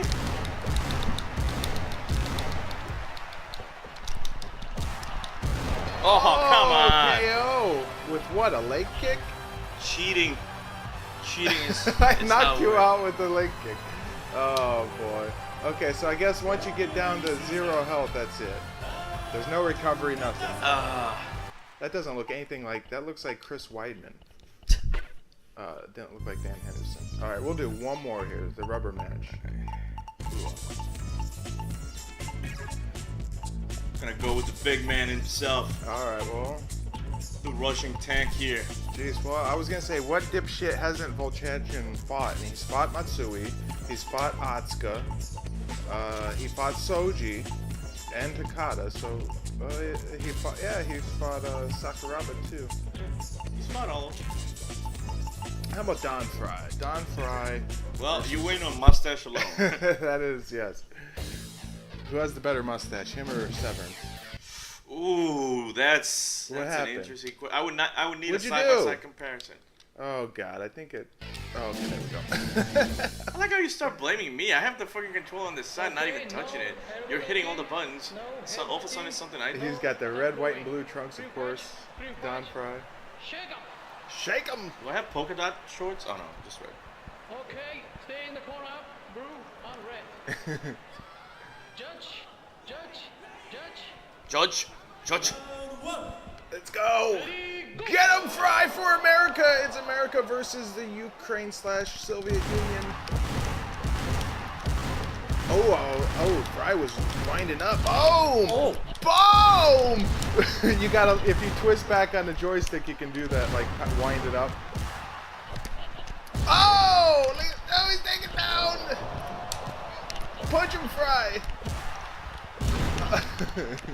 No! Yeah! Don, Dandy Don, come on. Oh, what is that? What? What? Sorry, behind the back, Kimura. What? I'm the champion. What? All right, let's get back to the fights. What?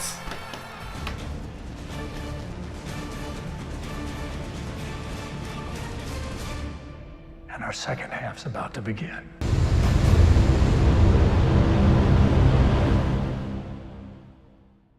Oh, and we're back after that fun, but now it's time to get on. Whoa. Don't just gloss it over. Listeners, there is something healing even. There's some healing properties in being able to beat the shit out of Takada. Yes. I'm just saying, man, that I think I might cry. That was a whole lot of fun, but we got to get back into Pride 11. The fifth fight of the evening sees a returning Akira Shoji taking on newcomer Herman Renting. Shoji was 26 years old with an MMA record of 7-3-5. As for Renting, who hails from the Netherlands, What is he renting? I don't know. But He was 30 years old at the time, and Renting's MMA record is 2-4. 1 second. Yeah. Speaking of renting, as soon as he comes into the ring, we have Quadro explain that this guy is called the Cub Scout. 184センチ104キロオランダの金貨やヘルマン・レーティガ There he is from Holland, the Cub Scout. What kind of nickname is the Cub Scout? It for a fighter that is the least threatening Yeah. thing ever. Well, He's always prepared. Okay, that's fucking sad. I mean, if you're a fighter, you want some like animal, some beast name. You're the tiger, the bear, the fighting chihuahua in my case. Maybe the Cub Scouts for him was very scary, and that's the scariest thing to him in his mind is the Cub Scouts. Makes me wonder what kind of Cub Scout leader he had. Jesus. Shoji is back after being absent at Pride 11, which is only the second Pride event he has ever missed. Now he faces off against a Dutch fighter, but just who is this Herman Renting?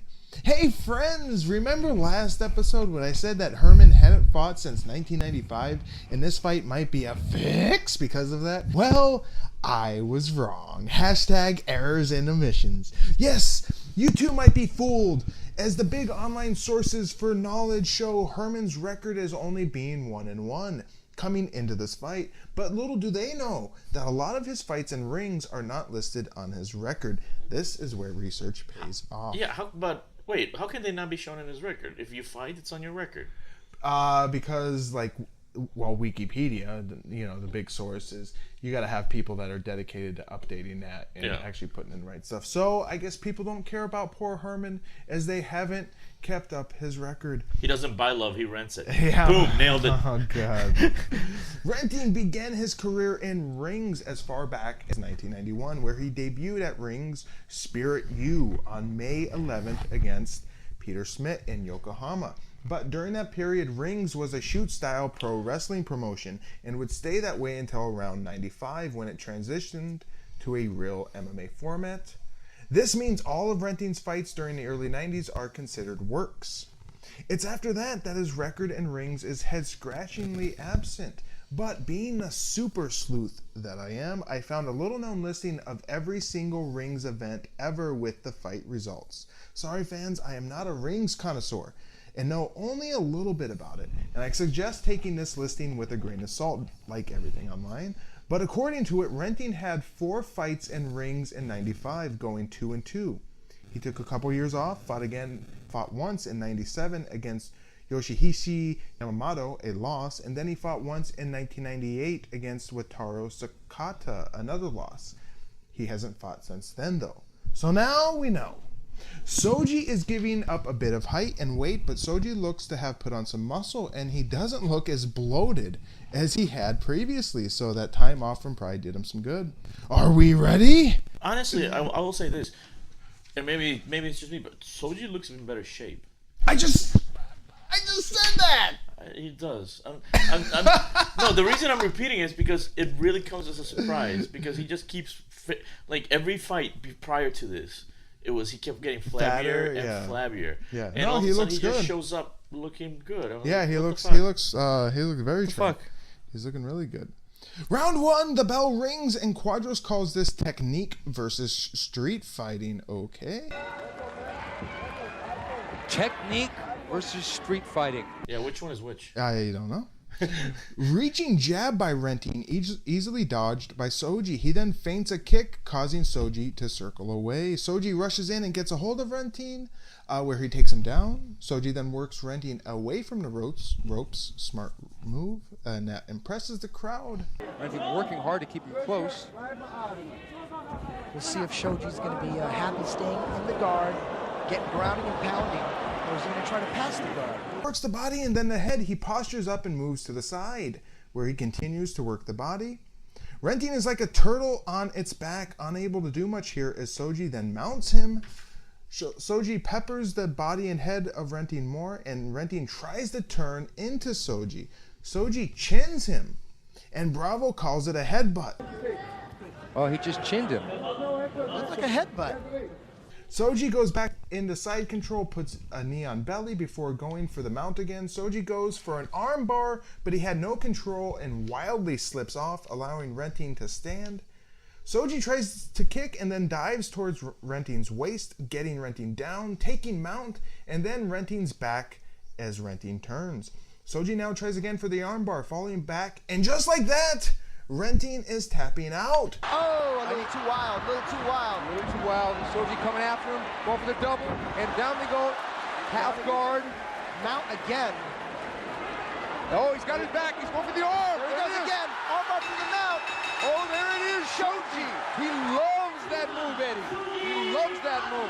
Yeah. Shoji is thus the winner at 3 minutes, 48 seconds of the first round. Shoji makes quick work of Renting, and so far tonight, 2 of Pride's after runs, Otsuka and Shoji, are getting their taste of victory again. Now, where's Matsui? He should have been here for this. No, then you know it's a fix.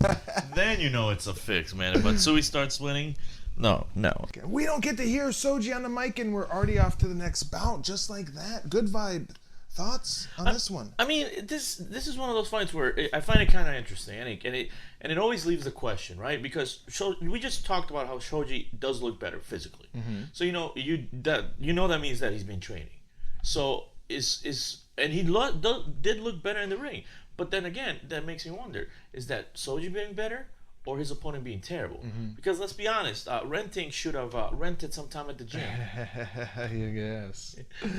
I don't know if I fully trust this fight. At best, Renting was brought in because he would pose little threat to Shoji. At worst, this was a dive. I'm not sure. And I mean, let's be honest. Shoji is not a bad fighter. He's not a Matsui level fighter. Nothing like that. He's had some success. Yeah, and when he started off in Pride, he was really good. You know, he was the hometown hero before Sakuraba. Yes. But he had let himself go a lot. So I don't know if this is like a mark of redemption almost. Yeah. So just give him a quick victory for a boost. You got one more of those? Yeah. I need a drink. After this, I need a drink. Careful. So, what would become of our two mid-sized mashers here? Shoji would be back at Pride 12. Cold Fury taking on a debuting Ricardo Almeida, an American-born Brazilian jiu-jitsu grappler. As for Renting, this would be it for him in Pride. He would head back to rings for just one more fight, which happened in 2001 against Piet van Gameren at Rings Holland. Awesome name. Listen to this. Heroes live forever. What a name. Oh my God, that is a great name. See, that's the kind of great name that doesn't bring up gay porn. Yes. Like Being Wet and Wild. That is a good name, and I might unabashedly steal that for a t-shirt. I'll steal the Wet and Wild one. Renting would lose to Piet and then quickly retire with a record of 2-6. I guess we'll see you some other time, Herman. Now strap yourself in, fight fans. Tonight's sixth bout sees a returning Igor Vovchanchyn versus a returning Nobuhiko Takada. Vovchanchyn was 27 years old and had a record of 44-3 with one no contest, while Takada, he was 38 years old and he had a record of 2-4. In a fight that will make you question everything you know, someone in Pride, or maybe Takada himself, thought that Takada legitimately should fight the #1 fighter in the world. Well, why do you say that if it's surprising? This is the same piece of shit Takada that for the first event and then the third event decided that he should fight someone that was clearly not his fucking level. And not only that, he fought him the first time, got slaughtered, and then thought to himself, I think I could have done better with the rematch. No, of course. By the way, this is about the time, dear listeners, where we get another very happening section. It's the fuck you, Takada. Fuck you, you piece of shit. Either Takada has a death wish, or he is just an egomaniac who thinks he deserves to grace the ring with the top fighters in the world. No, no, no. He deserves to clean the rings for the top fighters in the world. But I must admit, getting to watch Takada inevitably beaten to a pulp, yes, yes, yes. Oh my God. Yeah. Oh, no spoilers, though. I mean, how is that a spoiler? That's like, honestly, like all of a sudden a movie's coming out, right? And it has Jean-Claude Van Damme. And someone tells you, he upper kicks, he roundhouse kicks someone, and you're like, don't spoil the movie for me. No, fuck no, you know it's gonna fucking happen. Yes. Igor was last seen at Pride 10 attempting to cave in Ensign Inoue's head in a doctor stoppage TKO victory, while Takada was last spotted death gripping Royce Gracie's gi at the opening rounds of the 2000 Grand Prix in a decision loss. No gi on his opponent this time around, so Takada has to come up with a different strategy. Get beaten up. That's his strategy. Yeah. Takada looks in great shape. I have to give him credit. Definitely not as soft as previous, and he has put on a lot of muscle. I wonder if he took some tips from Shoji. Hilarious! Takada's nickname for this fight is announced as I Am Pro Wrestler! The small elephant. 183cm 95.5 kg I am pro wrestler Takada Nobuhiko. Oh yeah, and he's popular here, Eddie. Oh my God, I heard that and I was laughing because God. it's so fitting. Yes. It's so fitting that you've been doing Pride events for, well, it's been what? How long has Pride been going now? Since '98, so it's been about 2 years. So 2 years. Yeah. You've been in an MMA event for 2 years, and your biggest achievement is still that you're a pro wrestler. Yes. And I'm wondering if this is in response to I am hybrid wrestler a la Pancrase. So I don't know if this is a jab at Pancrase and like Minoru Suzuki, because I don't think Minoru Suzuki, co-founder of Pancrase, and Masakazu Funaki, other co-founder, I don't think they're friendly with like Takada, and I don't know if that was a jab because they were established that they were hybrid wrestlers. Pancrase was hybrid wrestlers. Yeah, but I mean, that's the thing is, it'd be more effective of a jab if you were actually talented. Yes. And I just have to note on the announcer here, we have a different announcer for this match. We have, I believe he's a New Japan Pro Wrestling ring announcer, and he will be announcing the rest of the card. So for the first half, we had that goofy, dark tan guy in the suit, that little guy, and now we got the pro wrestling announcer. Yep. We see Rico Rodriguez and Daijiro Matsui in Takada's corner, and it looks like it was at this time that Rico left Mark Kerr's camp and joined the Takada dojo. Okay, so I do have to ask, which one of the many, I assume many, plethora of concussions was it the one that made it seem like a good idea to leave a dojo that has a winning fighter and join Takada's dojo? That's like me deciding I'm in Formula One. No, I'm gonna leave this and I'm gonna go-kart race in the middle of Iowa. Yeah. It's probably not the best career move. The only favors that are being done are for Takada, who will from now on collect Rico Rodriguez's checks. Fucking stupid. Not much of a stare down between the two men, as they seem to avoid eye contact, and I think Vovchanchyn is too modest to put on an angry face. Bravo says Takada's only chance in this fight is a heel hook. His only chance here, in my eyes, is a heel hook. LOL, yeah, right, okay. Yeah, we'll accept that. Well, no, you know what? He's not wrong. Let's be honest. Woof.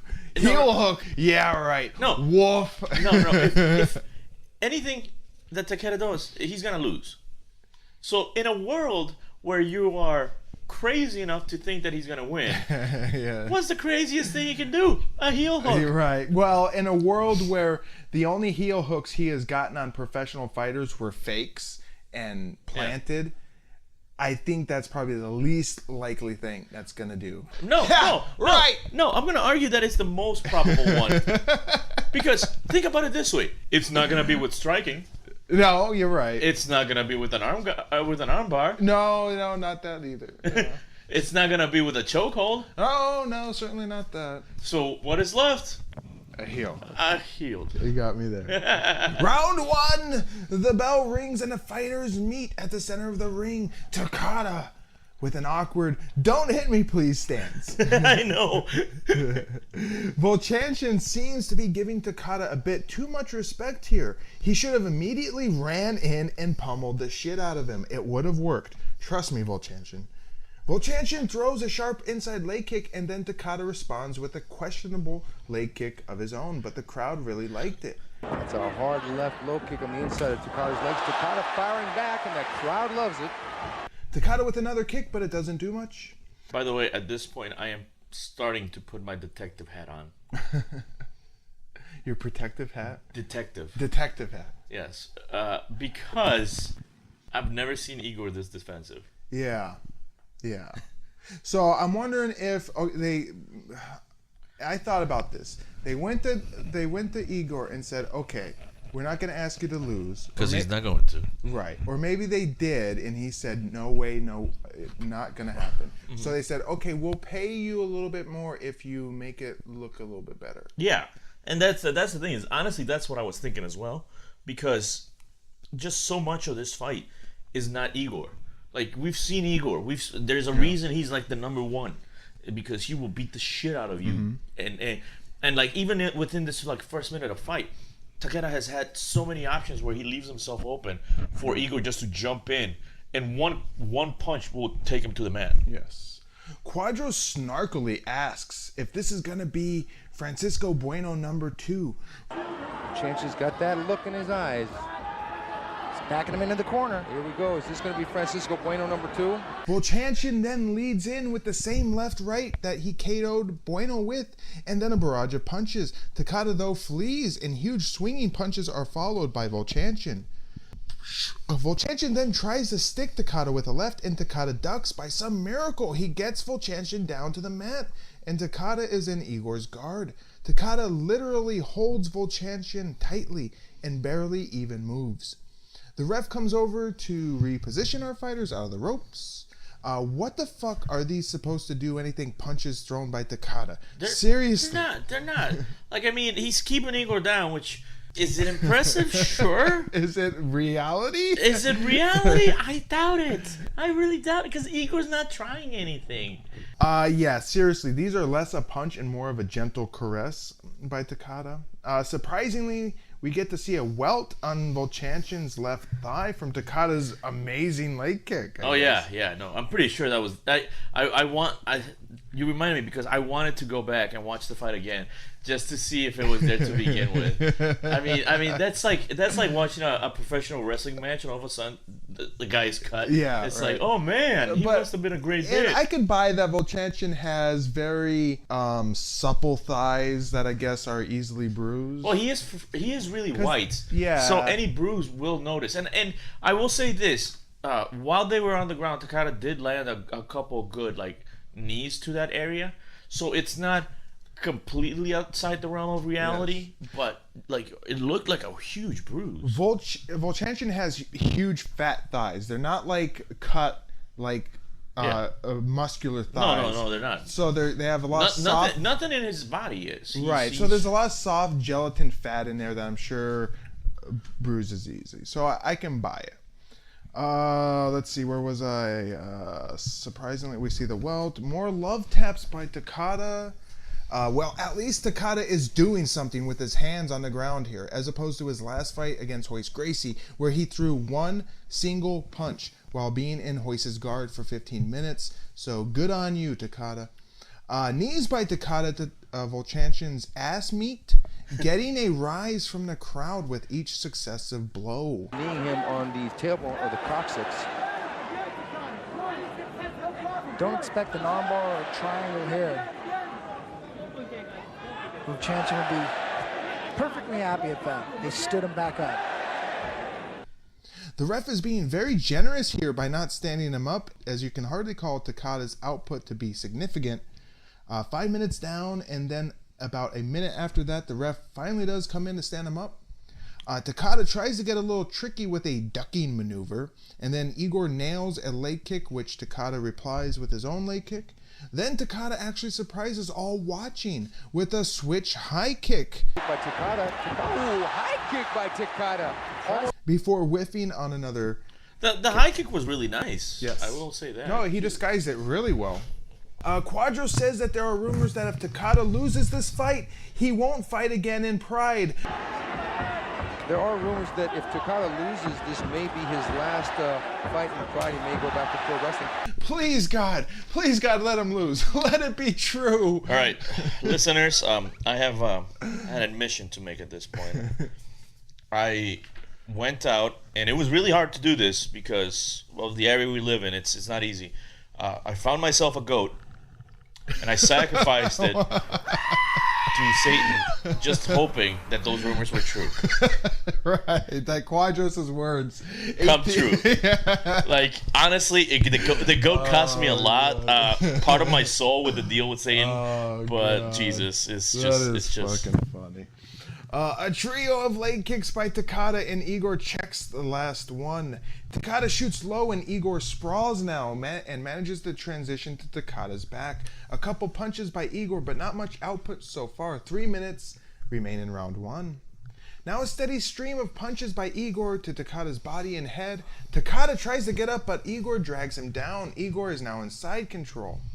More body work by Igor, and wow, Igor's soft thighs are easy to mark up as he's got bruising all over the place. Really? From Takada's baby bitch kicks? Igor climbs in the mount. That's his new nickname, Takada, baby bitch beatdown. Baby bitch beatdown, yeah. More body work by, I said that already. Igor climbs in the mount and the crowd gets a little hot, knowing that this isn't good. Igor pops away at Takada's face, who is trying desperately to keep Igor close to him. But we're down to 1 minute now. Takada spits out his mouthpiece, and although Takada is in a bad position, it looks like he's going to survive round 1, defying all odds and logic. The bell rings. But not defying paychecks. Yeah, not right. defying paychecks. Yeah, it must have been, you let Takada go around, we'll give you another 50% or whatever. Yeah, something like that, because holy shit. The bell rings, ending round 1. Hooray, he made it around. Hooray. Takada has problems standing up as he looks a bit dazed. Either that or he is now pro wrestling selling here to make us buy that he's really hurt in that finish. Well, no, I will say this, like towards the end of the round when Igor had him on the ground, and I know Quadros was also talking about that, Igor has the advantage that he has a little bit shorter arms, so he gets good momentum regardless. You saw some of those hits, and yes, they look good. So I do believe that he had trouble getting up. Okay. I don't think he was making that shit up. I was postulating here that he might be setting up a quick finish in round 2 with this whole I can't get up, I'm really wobbly. I've been knocked in the head. Don't be surprised if I get beat up within the first minute here. Oh, which makes sense because now Igor already got his extra paycheck. Exactly. In the corner, Rico Rodriguez talks to Takada. Can Takada even understand him? I don't think he can. Quadro states that Takada requested this match against Igor, verifying one of my assumptions, that Takada feels he deserves to be in the ring, regardless if it's a real fight or not. Takada requested this match with Igor. He said he's trained harder than ever, and here we go, trading low kicks, and he thinks he deserves to be in the ring with who are considered the best in the world. I don't think Takada has a death wish. I think he is just a spotlight whore. Yeah, that's true, man. I mean, because it's not really a death wish because you're not gonna die, right? But you wanna be. But at the same time, it's like this is the part I'll never understand about Takada. And one of the many reasons I hate him. Okay, so he's not the best fighter. All right, that's a given. But signing up for these fights against people that are great fighters is never going to look good on him. No. Because he is getting slaughtered. At no point in any of these actual fights has anyone thought, he has a chance. Right, yeah. Any fight. And the moment you think, he has a fight, what is the next thought you had? How much did the other fighter get paid to give him that chance? Yeah. Takada, what a fucking asshole. After replays of Takada's kicking work, Quadros tells the tale of how Vovchanchyn was defeated by Ernesto Hoost in K1 from leg kicks. Igor's left leg showing the damage done by those leg kicks. We really haven't seen Igor get kicked to the leg yet in Pride. I know Igor Vovchanchyn fought a match in K1 against Ernesto Hoost, one of the greatest fighters in the history of K1, and was defeated with low kicks after 3 rounds. Perhaps Takada did some research, and perhaps the legs are a weak point for Igor. Round 2, the bell rings, and the men touch gloves, and Takada fires away with a kick that misses. Igor moves in and delivers a semi-straight kick to Takada's lead leg. Takada goes high with a kick, and Igor knocks him down. Takada is trapped between the ropes, and Igor gets on top and mount. But the ref halts the action to move the fighters. On a restart, Igor is placed in full guard. Why? He was just in mount, garnering some protest from Quadros and Bravo over. It was a mount. It was a mount. It was a mount. It was a mount. What are you doing? Igor gets into side control right away and grinds down with his forearm. He then steps over for mount, and Takada tries to unbalance him, to little avail. Igor works the head and Takada holds him tight. Takada bucks and dislodges Igor, momentarily getting Igor down into half guard, but then Igor simply retakes mount. Igor sits up now and works more punches to the body and head before he really pounds away at Takada's head. And seeing that he is simply outmatched, Takada does the right thing and taps out. Oh, good right hand by Vovchanchyn. Could be over real quick here. Because even though Takada is holding, there's always going to be some place that he's open. You can't cover. There it goes. It's over. He tapped. It's over. You know, it's actually a good decision by Takada because he was going to get some serious punishment. No need to take the kind of punishment like that. Igor Vovchanchyn has done it. He's conquered the Great One at 3 minutes and 17 seconds of the second round via submission to punches. Okay, I'm gonna be very honest with you, listeners. I'm very surprised. I don't know how Igor did it. If I were someone of Igor's caliber fighting, I would have probably fallen asleep halfway through this battle. But somehow he stayed awake, man. So right. I give it to Igor. He did it. The men embrace, and Igor, such a sweet guy, gives Takada a little kiss on the cheek. He did all right, says Bravo. He did all right in the beginning of round one. Oh, he's just so positive. I love it. What? I mean, no, he did all right. I mean, he looked amazing as a punching bag. Yes. Watching the replay, Quadro says, Igor, he doesn't want to hurt Takada. Ridiculous, you say, right? Well, no, friends. Imagine you were fighting a kid with Down syndrome. Would you really want to hurt him? Well, I mean, at that point, even the kid with Down syndrome probably has a better fighting technique than Takada. At least the kid has retard strength to go for him. Wolf! Take that, Takada. Good vibes. Thoughts on this instant classic? Of course, first thought, fuck you, Takada.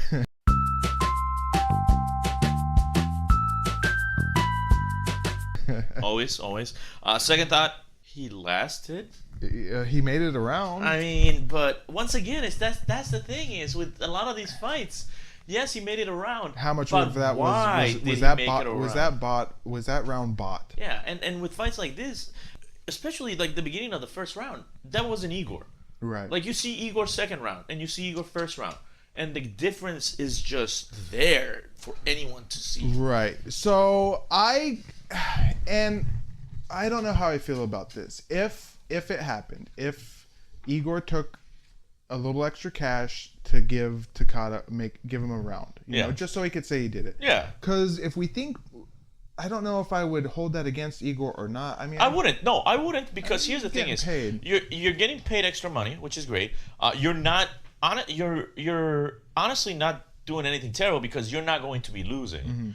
I mean, so that's the thing is I don't hold it against Igor. I mean, honestly, here's the thing is, and I know some of you listeners, you've commented before because I just rip on Takada every time he's out and about on a fight, but I understand that pride's there because of him.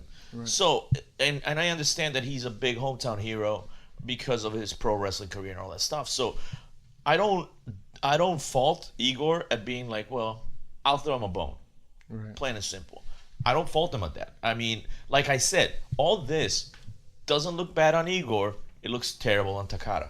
That's what it turns out. It's because if at any given point in any given fight you see Takada doing well, the first thing that comes into your head is how much is he paying the other person? Right. I think back to the Mark Kerr fight where Mark Kerr looked a little sloppy in the beginning, but he immediately took Takada right down, hopped over, got him in a Kimura, and made him tap out quick. I mean, if Mark Kerr could obviously easily do that to Takada within 3 minutes, there's no reason why Vovchanchyn couldn't have knocked Takada's head off. And we've seen Vovchanchyn. Vovchanchyn is a great fighter. Right. He's a great striker, man. Takada, we have not seen it. Like I understand that a lot of these Japanese pro wrestlers, the one thing they're really fucking good at is taking a beating. But we have not seen that from Takada. Right. We have not. Yeah, no, he didn't really take a beating in this fight. No, he didn't because Igor wasn't giving it. And that's the thing is, it's to me it was obvious that at the very least Igor was paid to delay. Yeah. So what would become of our two titular titans of the sport? Igor returns at the next Pride Cold Fury, where Sans right tit Teligman will attempt to subdue the Ukrainian Did beast. you just say sans the right tit? Sans right tit Telegman. Remember the guy that has the missing tit? No. Fuck you. You don't remember this guy. I don't. Wow, I'm going to have to go and look him up. We did. Remember, I brought it up and you said you didn't notice. You weren't paying attention when he fought. His whole chest was concaved because his right tit's missing. Oh, no. His right pec is missing. And even Christ. back then, you said, I didn't remember this, even when we did the review of this fight. Oh, God. As for the great one, badass kicker Takada. Unfortunately, the rumors of him retiring if he lost to Vovchanchyn were grossly inaccurate. Well, there goes that goat. This loathsome sack of shit will be back to fight at Pride 17, where he will face LOL Crow Cop. Yes, that's right, fight fans. Takada will welcome a debuting Miracle Crow Cop to the Pride Who's Crow Cop? ring. You will see. Well, probably not for his Takada fight, but he will be fucking massive. Okay. Unfucking believable. On Bout 7 features a returning Naoya Ogawa taking on a returning Masaaki Satake. Ogawa was 32 years old at the time and had a record of 4-0, while Masaaki was 35 years old and had a record of 1-2. Ogawa was last spied at Pride 6, where he overcame the odds and submitted Big Daddy via Americana in the second round. Since his last appearance, Ogawa has fought just once at UFO Europe Free Fight Gala in Holland in November of '99. He beat his opponent, Rob Peters, via submission. Sorry fans, no video on this one. As for Masaaki, he was last seen here in Pride Resurrection at the Grand Prix Finals, losing to Guy Mesger via 2-round decision. But his last appearance in Pride was at Pride 10, an bout deemed too violent to be included in the North American DVD release, wherein he fought Kazunori Murakami. Remember this dipshit from Pride 1? We didn't see this fight and didn't review it, but it's out there. In fact, a link of the fight was provided by friend and loved one, Jardog, in the comments on episode 12. Go check it out. Masaaki TKO'd Murakami, by the way, in the first round. Now, 1 second, because one of the things I noticed, first thing I noticed, is that Satake looks like he put a hedgehog on his head. Yes. Like he went to the same wig person Donald Trump. Yeah, I don't did. know how he gets his hair to do that. Yeah, like I was like, holy shit! Like literally looks like just put a creature on his head, like fucking Donald Trump, man. I know he had something to do with this shit. At the stare down, the crowd jizz in unison over the glares of Ogawa. Versus judo here. See what I mean? Look how crazy he looks. Oh yeah, you know, Satake said that this is going to be a very emotional fight because Ogawa challenged Satake after Satake beat his stablemate. And there is definitely a lot of excitement for these two Jap stars facing off. And the differences in body shape is a bit funny. Ogawa looks great, while Satake looks like a sausage. Some good backstory on this fight from Quadros. He says Ogawa challenged Satake after Satake dispatched Ogawa's stablemate, Kazunori Murakami. Remember this dipshit from Pride 1? I'm going to be sad when I don't get to do that anymore. Oh, but let's go. Round 1. Satake immediately rushes in and throws an overhand right that misses its mark. He then hesitantly tries again, and then he throws a left, and Ogawa seems completely taken by surprise. Ogawa from the southpaw steps in, and Masaaki pegs him with a left. Then there's a kick to the body, and Ogawa is covering and turning away. Satake throws a half-hearted right, and Ogawa responds with his own half-hearted left. I mean, the beginning of this fight, honestly, just looks like fucking amateur hour. Yes. Because they're throwing some fucking sloppy like strikes. Oh god. Oh my god, it's like I was like, wait, Am I really watching a pride fight? Well, I can't really say that because Takada fights all the fucking time. But I was like, this is like fucking amateur hour. The way they carry themselves, the way they strike and then like back off, like fucking weird. It was pathetic, and I have some comments on just their overall abilities when it comes to punching a little bit later here. A roundhouse high kick by Satake that misses. Huge Ogawa chance breakout. Jab, right low kick. Double jab, right low kick. Now they respect each other. They know they can't just walk in. Satake showed him. He's got some stuff for him. I guess we know where the crowd stands on these two guys. Another reaching overhand right delivered by Satake, and then he disengages after Ogawa covers up. Ogawa delivers a left that connects. Satake in a very traditional karate stance now. He tries his overhand right and then a bitch slap that wasn't even close. Another bitch slap by Satake, and Ogawa responds with a terrible reaching left, delivered with his head down, allowing Satake to avoid it and then counter with a punch to the back and then a bad kick. Wow, both of these guys have atrocious striking. Double jab and then straight by Ogawa gets countered by Satake's wide overhand right, and Ogawa really needs to keep his head up to see these punches coming. This is not the correct application of quote-unquote head movement. Prime example immediately after. Ogawa throws a left, drops his head downward, not to the side, and he doesn't dip. It's terrible execution. Ogawa fakes with a right jab and throws a left as Satake is there to meet him with his overhand right, then hooks. Oh God, what a terrible punch by Satake. What the fuck is going on with this fight? I don't know, man. It's just ridiculous. I mean, part of me is happy because it's a strike. No, it's a striking match. You know I'm a fan of striking matches. It's a kickboxing fight, but it sucks, but it's a kickboxing fight. Yeah, but it's just were they drinking prior? Right. That's the only explanation I have. I think these guys were. I don't want to spoil any of these conversations. Let's just move on. Okay. Oh God, what a terrible punch by Ogawa that is easily countered by Satake. Ogawa seriously can't fucking punch. Ogawa throws a jab from a sideways stance, I guess. And Satake immediately rips off his downward overhand slap that hits Ogawa's back. Yes, his back. Not his head, not his face, his fucking back.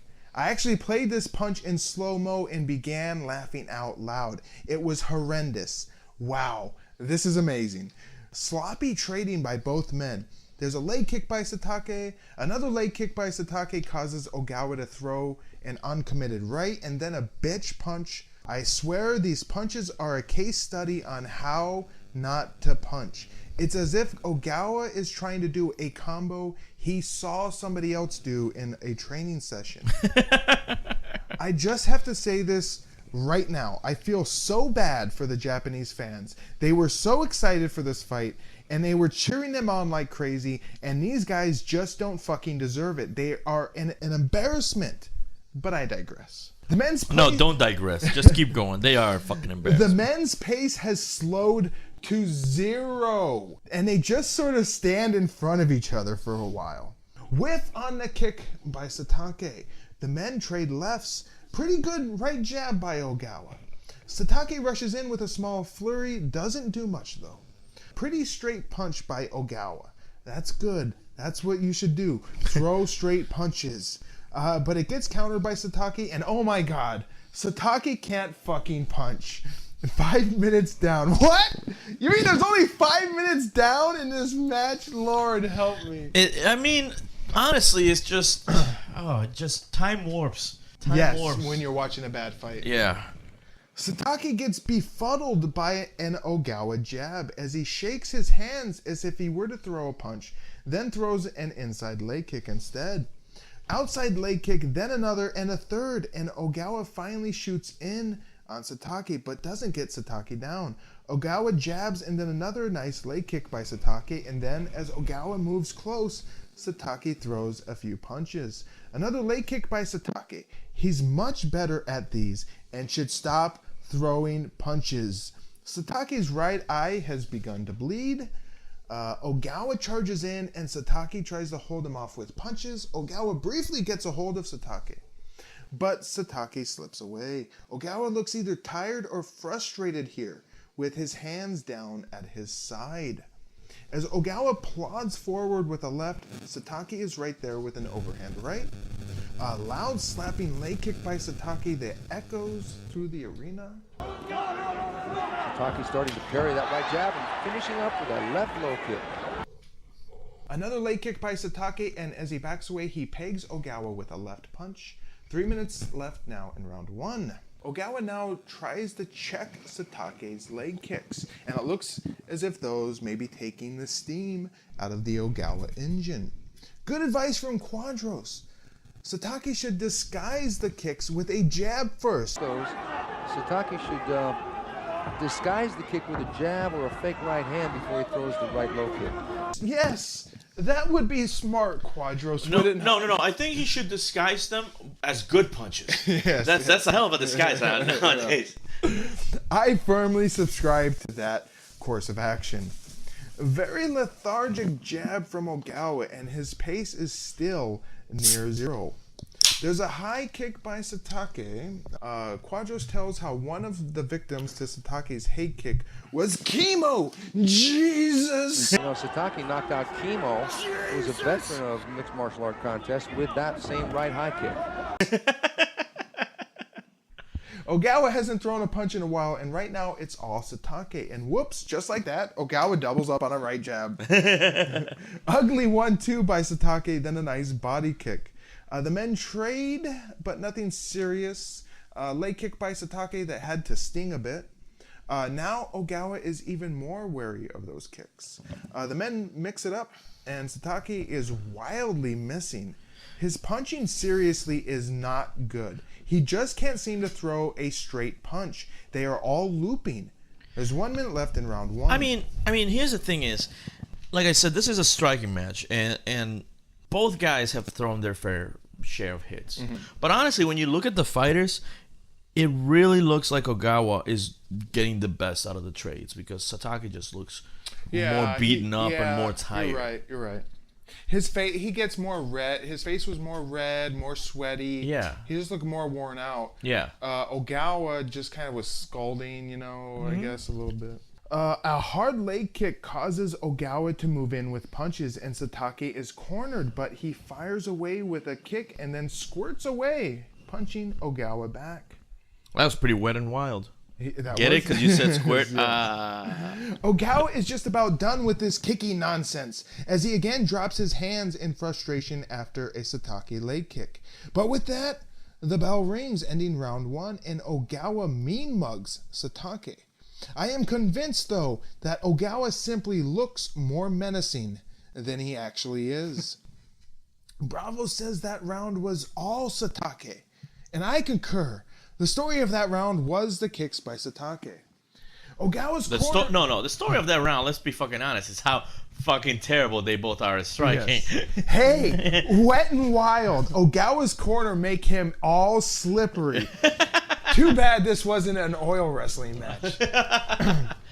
I mean, it fucking could be. These guys could show up to an amateur fucking mud wrestling event, and no one would take them as professionals. Right.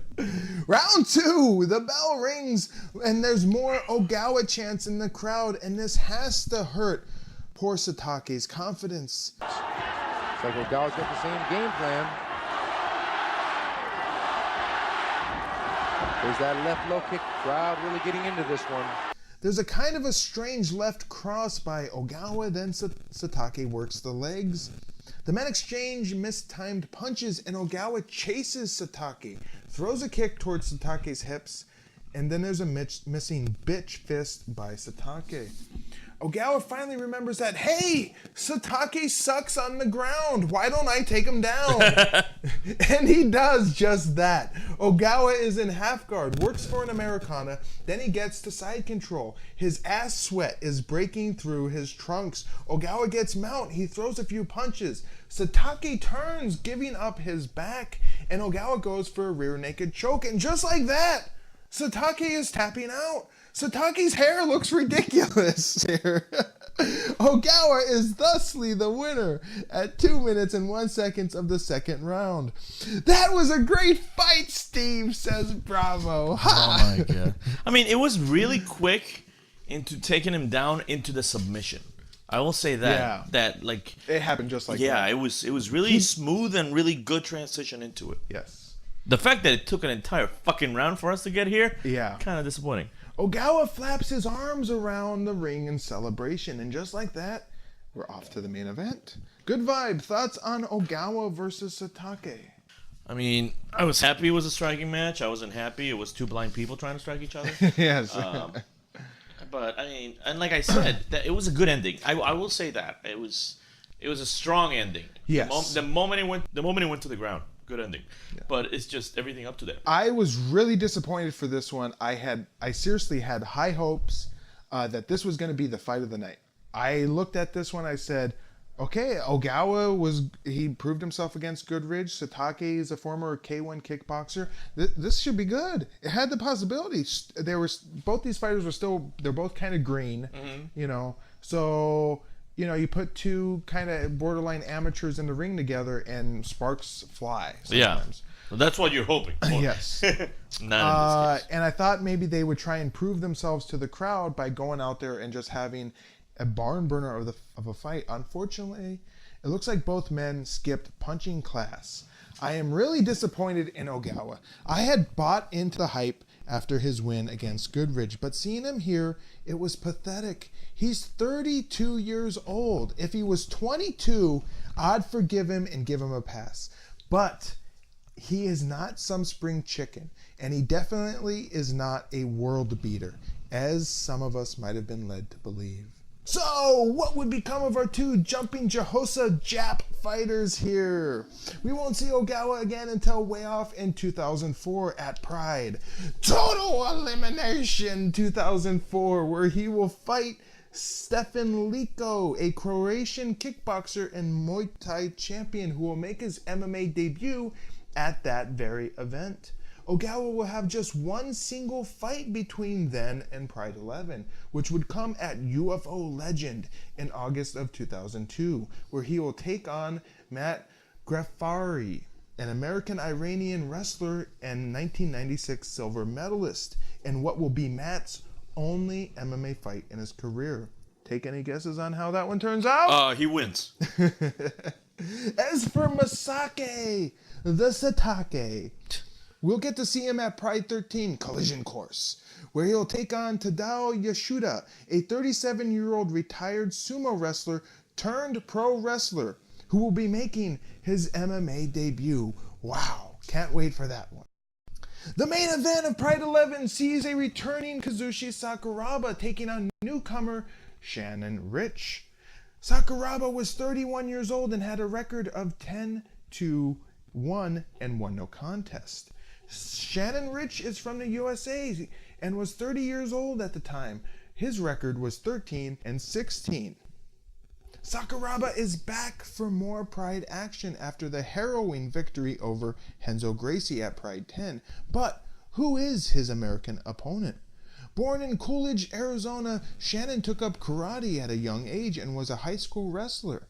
He turned to amateur kickboxing in 1988, then went into the Army for a few years before discharging and being recruited, according to his Wikipedia, by the infamous Blackwater Private Military and Security Company. He picked up Brazilian Jiu-Jitsu along the way, and in 1998 he was making his pro MMA debut at World Shoot Wrestling 1 in June against an unknown Ramon Monserrate. Ritch went on a whirlwind tour of every 2-bit regional MMA promotion in the USA, including Super Brawl, Extreme Challenge, Power Ring Warriors, Extreme Shootout, Hook and Shoot, Cage Wars, Ready to Rumble, Best of the Best, and Valley Tudo, Mexico.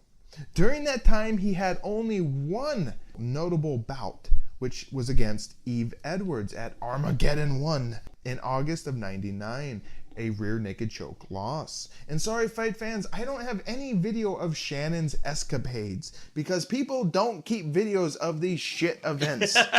Except maybe Super Brawl, which UFC has a license to on their UFC streaming service. I reached out to Shannon over Twitter to get some thoughts from him, which I do have a quote.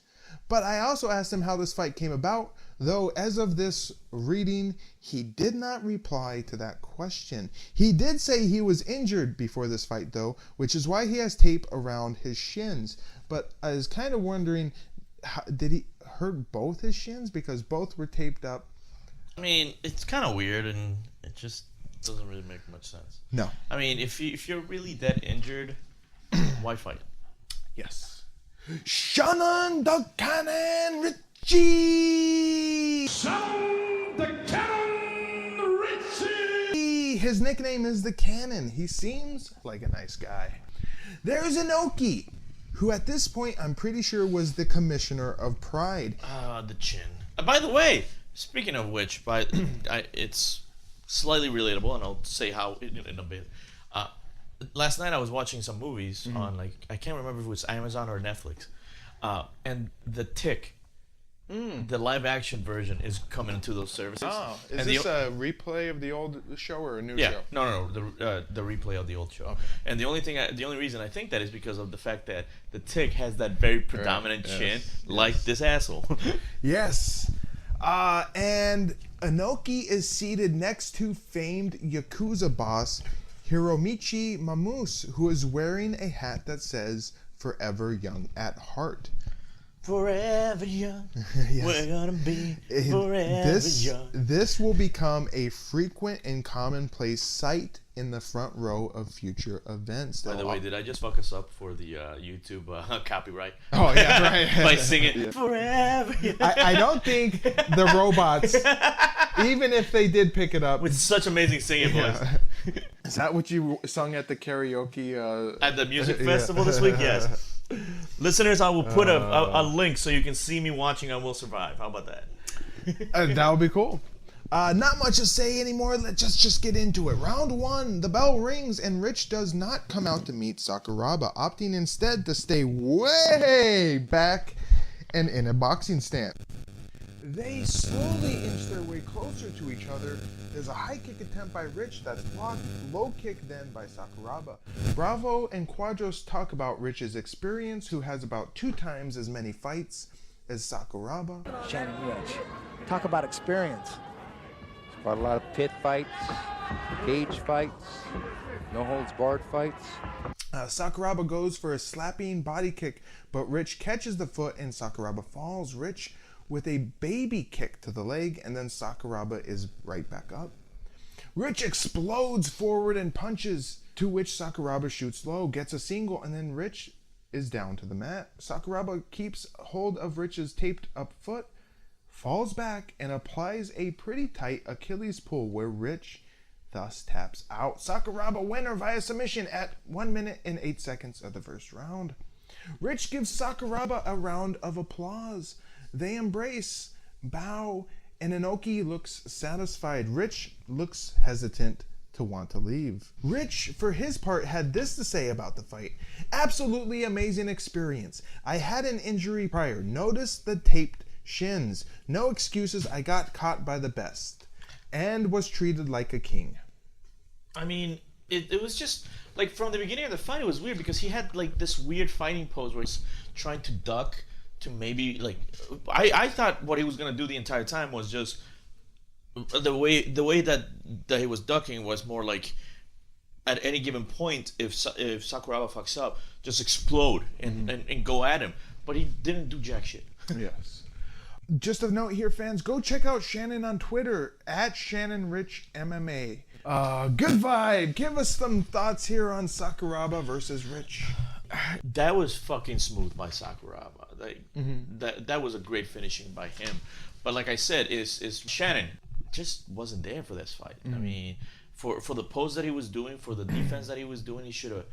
Like I said, anytime I see someone ducking like that, you know, especially when they have the range over their opponent, because that's the thing is Ritch was so much fucking taller than Sakuraba. I always think if you're gonna duck like that, there's only 2 reasons to ever like duck like that. One, playing baseball and you want a small strike zone, or B, you're waiting for your opponent to just come at you so you can explode and try to take them out, try to surprise them. Right. He didn't do it. Right. And he wasn't playing baseball. No. Yeah, I don't know. I wanted to ask him what his game plan is. That was one of the questions I asked him afterwards on Twitter as well. Like, what was your game plan? How did this fight come about? But, I don't know what his game plan was for this. I don't think he had one. That's the thing. Is like, and that's the part that always gets to me is, at least this was the main car. This was the main event. Right. Honestly, I don't think Shannon was worthy of a main spot. I don't know how they picked him up, how he was invited over to fight, how he was picked. But then it makes me wonder, was this event, in general, a boost to the Japanese? Could have been. Because, yeah. I mean, we've had the other fights that we've had, some of the Japanese win. Because I will say this. That's actually, you bring up a very good point. This might have been just a moral boost for the Japanese. Because even Takada's fight, he made it through a round with Igor. Totally That's right. a fucking boost. You're totally right. Otsuka won. He never fucking wins. Shoji won. He hasn't been winning lately. And that's the thing is, Shoji, I believe Shoji can win, but the way he won that fight was definitely a boost fight. Yes. Takada survived a round against Vovchanchyn, regarded as the best fighter in the world.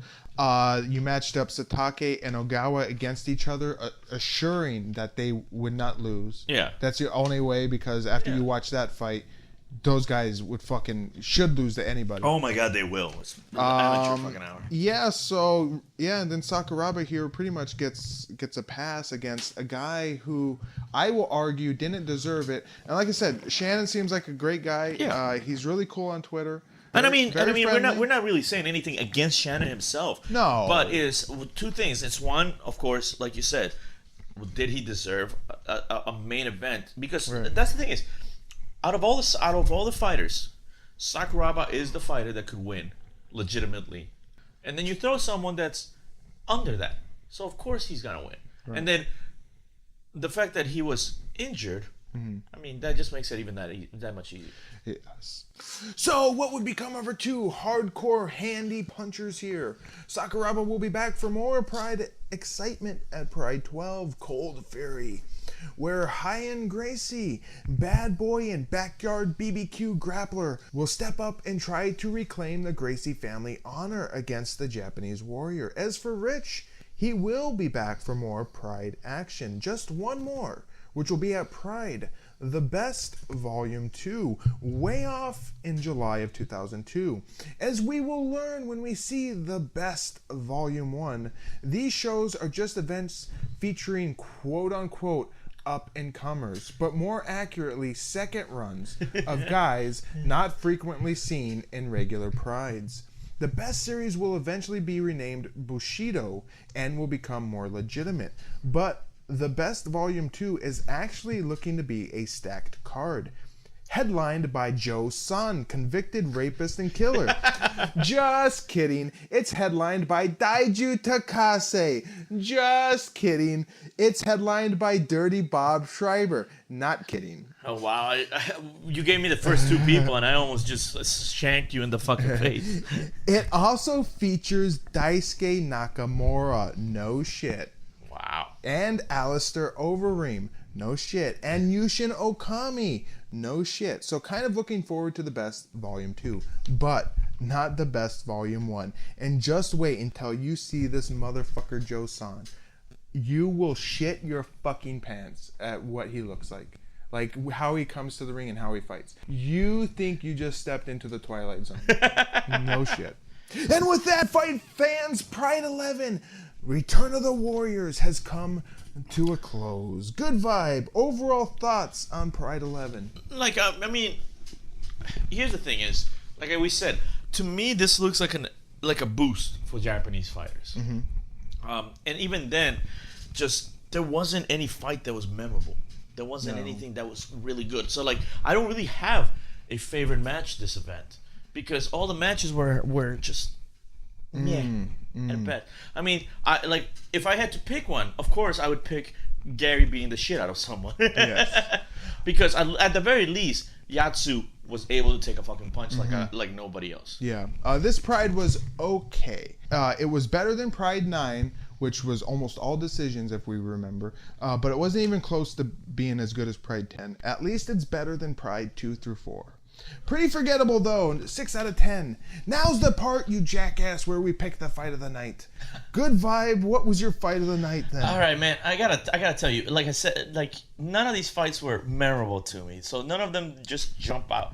But so if I had to pick one, I'm gonna be hella biased on this, and I'm gonna say I enjoyed Gary Goodridge being the shit out of Yatsu. Yes. Because if nothing else, Yatsu can take a punch like no one. Yes. Hey, fight fans, remember when I said that I was really disappointed in Ogawa versus Satake because I had hopes that it would be fight of the night and it actually sucked? Well, hell, guess what? It wasn't the fight of the night. I, too, am going with Goodridge versus Yatsu because it was a savage beating. Push come to shove, though, I would also go with Herring versus Erikson because at least it was somewhat competitive, but I could see you forgot about it. Huh? It's a forgettable fight, though. It's not a forgettable fight, and it's a good fight. I will say that. But it was one of those fights where, for the most part, Erikson was just being the shit out of his opponent until they got stood up. Yes. Actually, I take it all back. My fight of the night was Silva versus Yvel, and that assault on his pork sausage. By the way, listeners, the only reason that is his fight of the night, you want to know why? It's because he almost got to see him whip it out. I was hoping. I heard it's big. Yeah. And with all that out of the way, Japanese people have not seen something that big since Godzilla. And with all that out of the way, we've come to the end of another episode. Wow, what a show! The best yet. We'll be back for more Pride action when we review Pride 12, Cold Fury, taking place 2 days before Jesus was born on December 23rd of 2000. But just what is in store for us in Pride 12? We'll be treated to 9 chilly fights, starting off with Guy Mezger taking on Alexander Otsuka. Then Carlos Newton returns to take on Johil de Oliveira, followed by Rico Rodriguez taking on John Marsh. Ricardo Almeida makes his debut against Akira Shoji. Heath Herring takes on Ensign Inoue. Wanderlei Silva is back to take on debuting Hollywood Dan Henderson. Kazuyuki Fujita comes back to take on Gilbert Ievoh. And Igor Vovchanchyn has a rematch with Mark Kerr. It looks like a good event. And then there's one more. Kazushi Sakuraba headlines the card taking on Hyan Gracie. By the way, I'm sorry, listeners. I'm going to give you a fair warning just so you can mentally prepare. There will be a ridiculous, and I mean ridiculous amounts of quotes from the Batman Forever movie from Victor Fries. Yes. There will be just literally a retarded amount of cold jokes, yes, and cold puns. I'm gonna have to make a new intro then. And until then, friends, we must bid you adieu. So, for the Colombian good vibe, woo, the machine who is currently wandering the Amazon, I am the most dangerous man alive today. Wishing you goodbye, good luck, and we'll sniff you fucking jerks later. Peace.